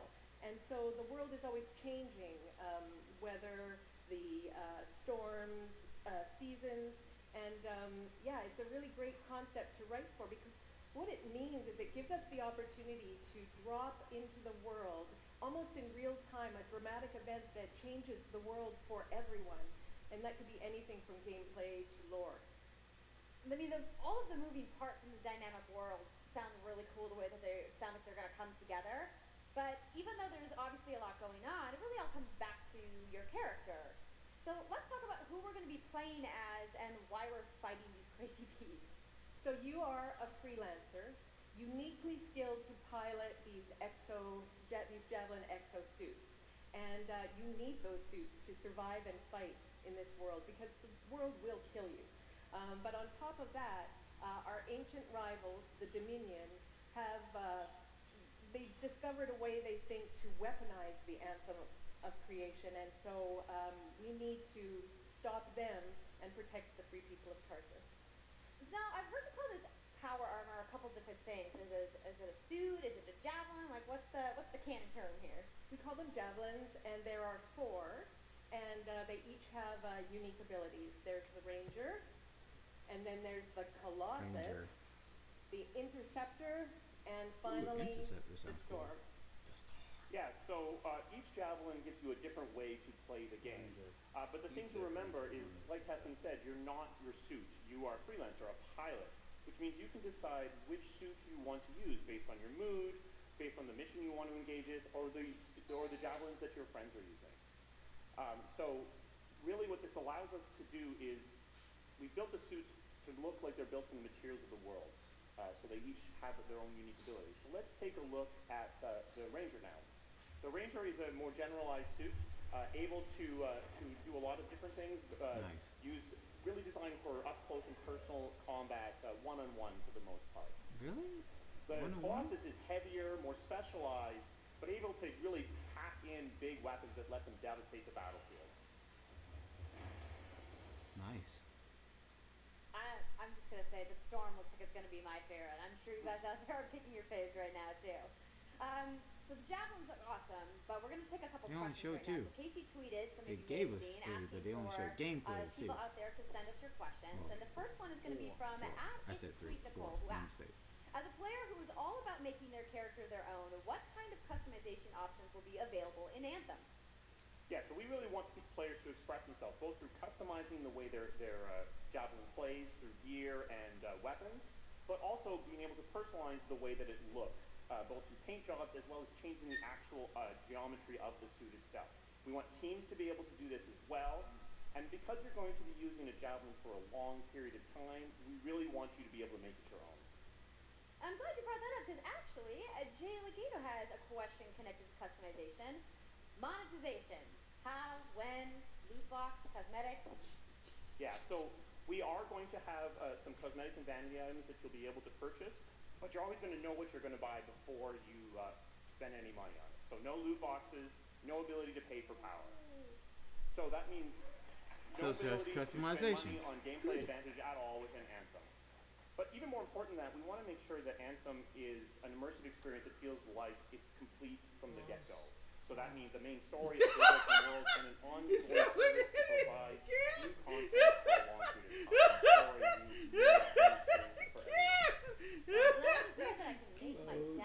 Oh my God. We talked earlier about this co-op experience. So can you tell me a little bit about how the team gameplay is going to work?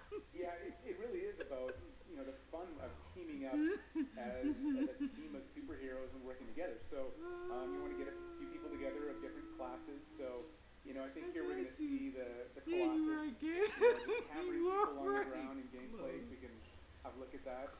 So heavy artillery, being really strong, you know, in melee combat. And then here you've got the Ranger shooting down from above. Okay. And then Maybe the Ranger will be me. Snipe. Snipe. Because that's what I like to do. What I love is you don't just run around, you're swimming and flying as well.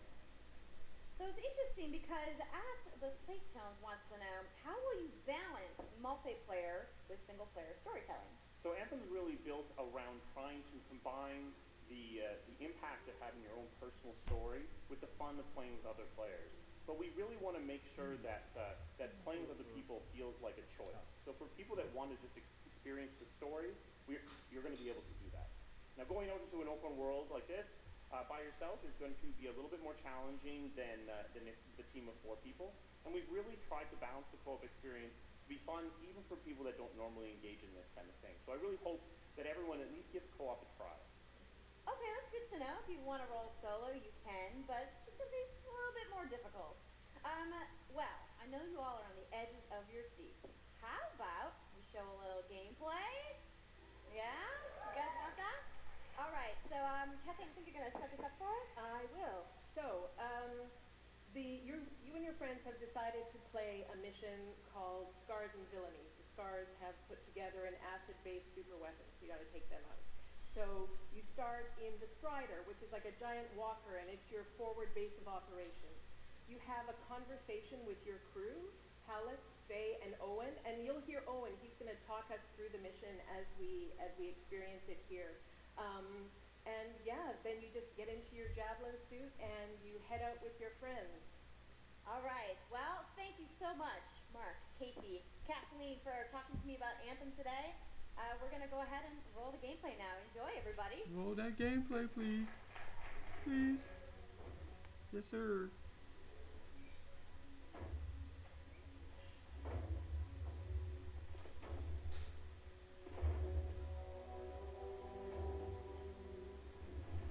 Freelancer, time to get to work. They said these bastards made some kind of acid and were using it as a weapon. So, I know they're making this guy. Shut it all down.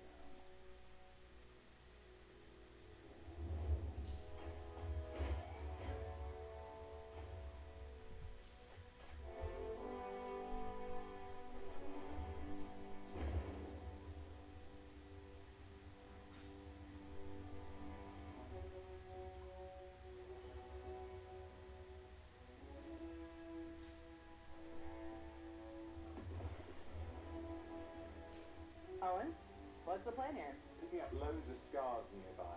Take a look around the area, but be careful.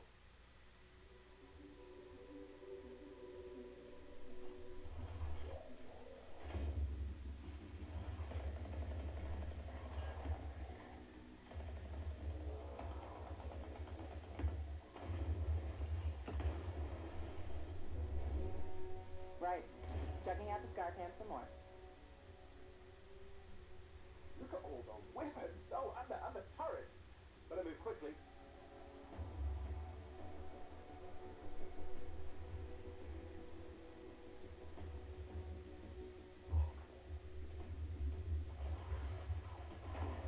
Rockets galore.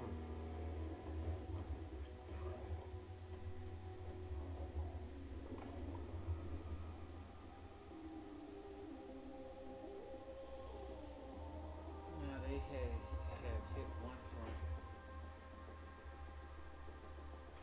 I haven't seen Destiny hit yet.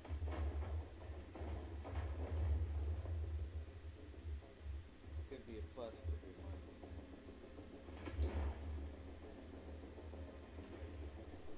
There's a Shaper relic. Wait, something's odd. Get a closer look, would you? See those radiant pieces of energy? They're echoes from the Anthem of Creation.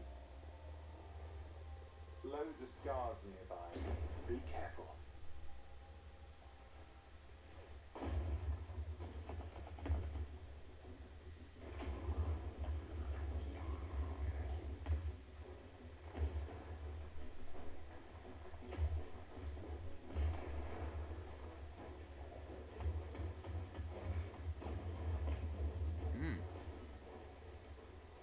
Return then to the relic. You've got to silence it fast. Okay, that's the storm. Yep. They're like a mystical user. Which I wouldn't mind storm. If something says intercept.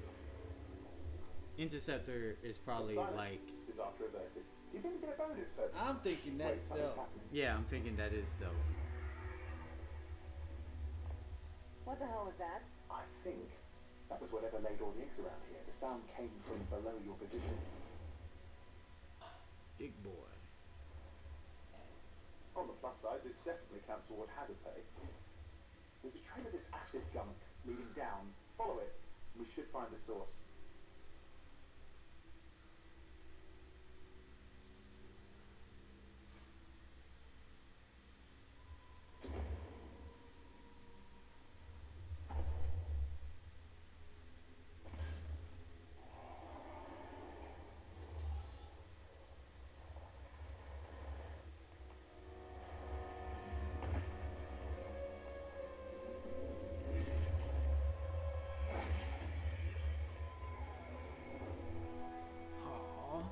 No boss fight?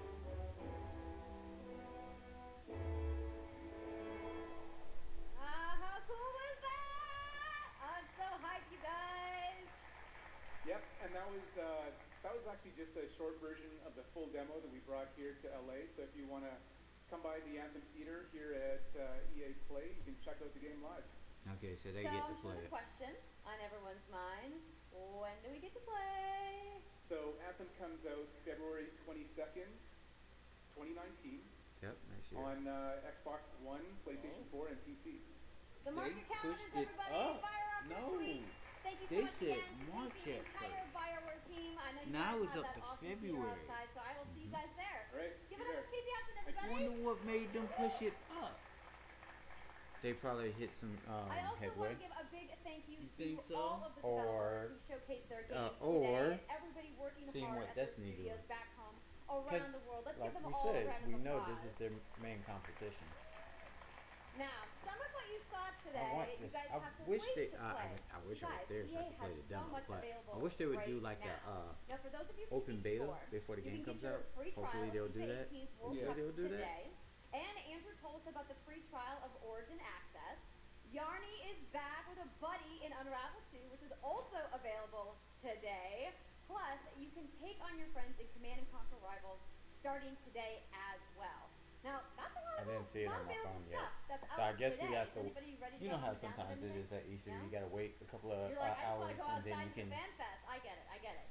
So, I want to let you guys know to keep your streams going because in just a few moments, the FIFA 18 World Cup live tournament is going to begin.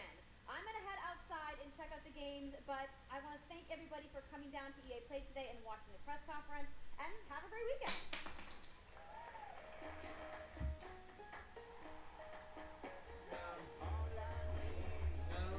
There's the answer we got it from this EA's conference. I tell you what I got from Anthem after seeing what I've seen and them explaining what they said. I actually see yes.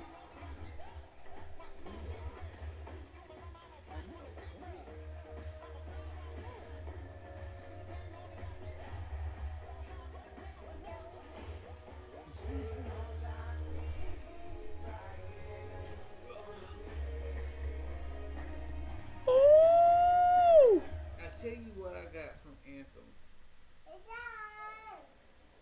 Hi guys, my name is Q-Boy. Welcome back to the stream. Now, I know the FIFA 19 is a... We're not gonna be watching that. We saw the main thing. What we wanted to watch was the conference. So Go ahead and say what you were gonna say. What I'm getting from Anthem, if I had to say where their pull away may actually give them an edge, is from what they've described and from what we've seen, most of the games we've played, like, one would say Destiny 2 took the approach of trying to tell more of a story during the game. Right. But versus cutscenes and the little bit that you give us is hearsay. What I'm getting from Anthem is it will actually be a game that's very story driven as you play it. Yes. That's what it definitely looks like. I wonder how they're gonna balance out. I mean, we saw it, but you really don't really get to feel it until you play it. I wonder how they're gonna balance out that, hey, I got my friends on, we're all doing this mission, but then when we head back to base, we all have to do like our single player moment. And then how do you balance out that part and then say, hey, I want to do this mission, and then come back out and all that. So you're trying to deliver a story to us personally, but also give us that multiplayer aspect or co-op aspect of playing with our friends and stuff like that, which will be interesting. I mean, for them to play with it, one would say, and the sad part is, if I had to say to people that they picked to develop it, I feel like it's almost like it was meant for them to develop it.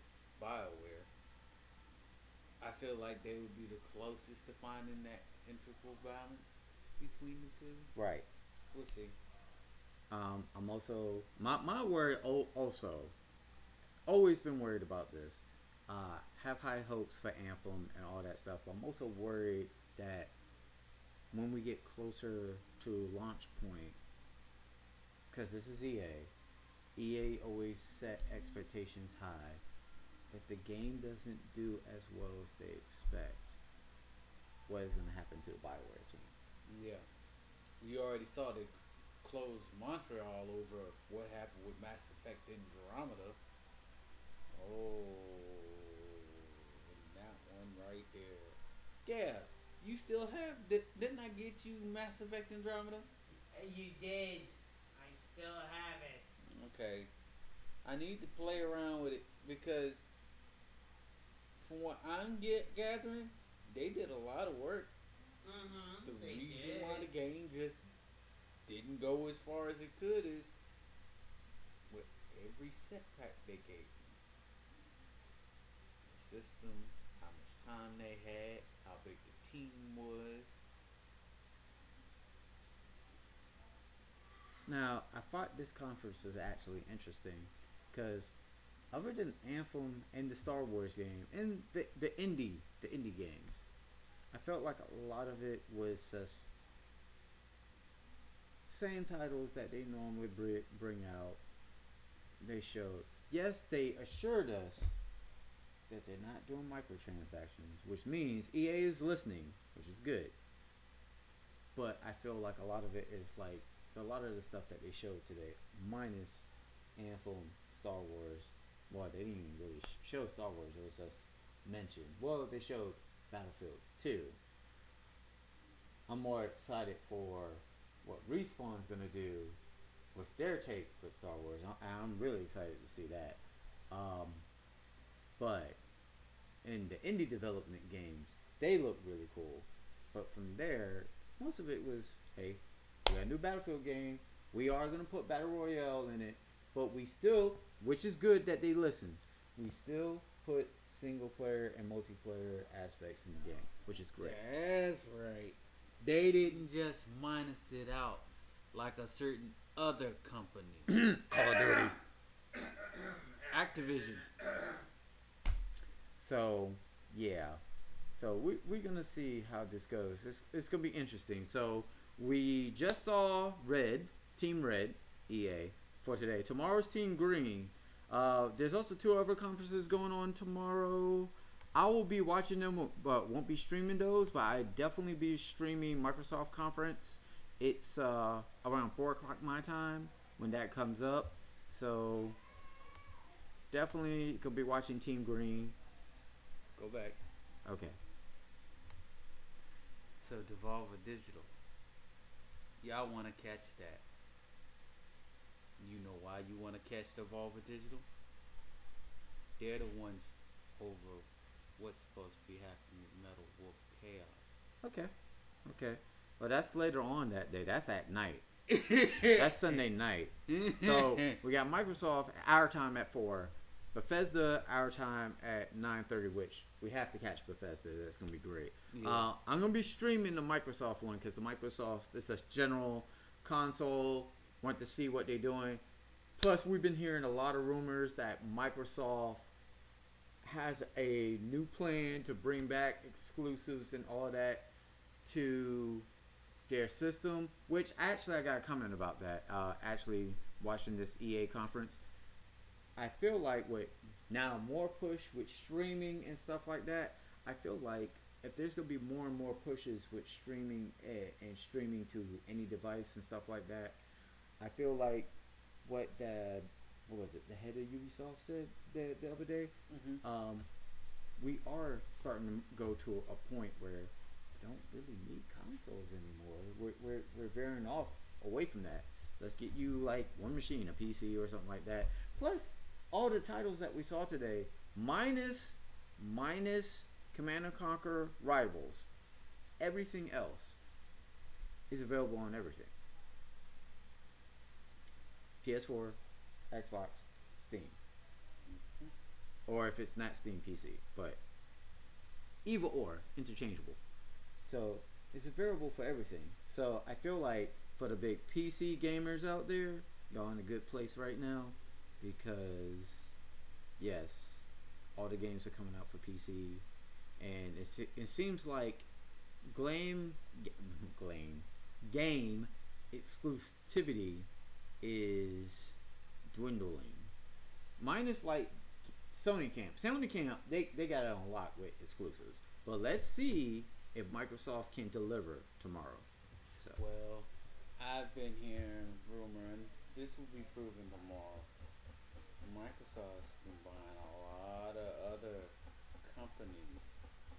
Not small companies, but not AAA status companies, but certain companies to say, we're building up our studio. Okay. Well, you heard it. Plus, I would love to see an announcement of a new Halo game. They already postponed Crackdown. I'm a little sad about that, but again, they came out with a statement saying that the postpone is to guarantee good game via story and gameplay. And you know what? I'm always an advocate of someone saying, "Hey, no, the game's not ready. Let us put everything in. Let us get all the bugs out. Let's make sure the story's tight. Let's make sure the gameplay is tight." Stuff like that. Because, you know, I'm a big fan of one of my producers, Kojima. And that's exactly what he did. Always did that. And I loved him for that. I remember back during the PS2 days when he was trying to work on that next Metal Gear. And Sony was like, "Yo, you need to get this out." And Kojima was like, "No. It's not ready yet." So I'm actually okay with Microsoft and the Crackdown studio doing that to bring us a good game. So we'll see. As long as it turns out for the best. That's the thing. I don't mind you postponing if it means that in the end it's as good as it should be. Right. So I'll see y'all tomorrow on the Microsoft thing. I'm gonna be watching the other stuff too. And I'll probably make some like comments on pre-show for that. So Microsoft tomorrow, and then on Monday it's definitely gonna be Team Blue, Sony. I'm gonna watch that. And let me check the schedule real quick. Tuesday is Nintendo, so I'll probably be streaming that as well. Team White, I guess. Team White, yeah. Yeah, Team White. Team White. Yeah. All right. So until then, peace, love, and stay gaming.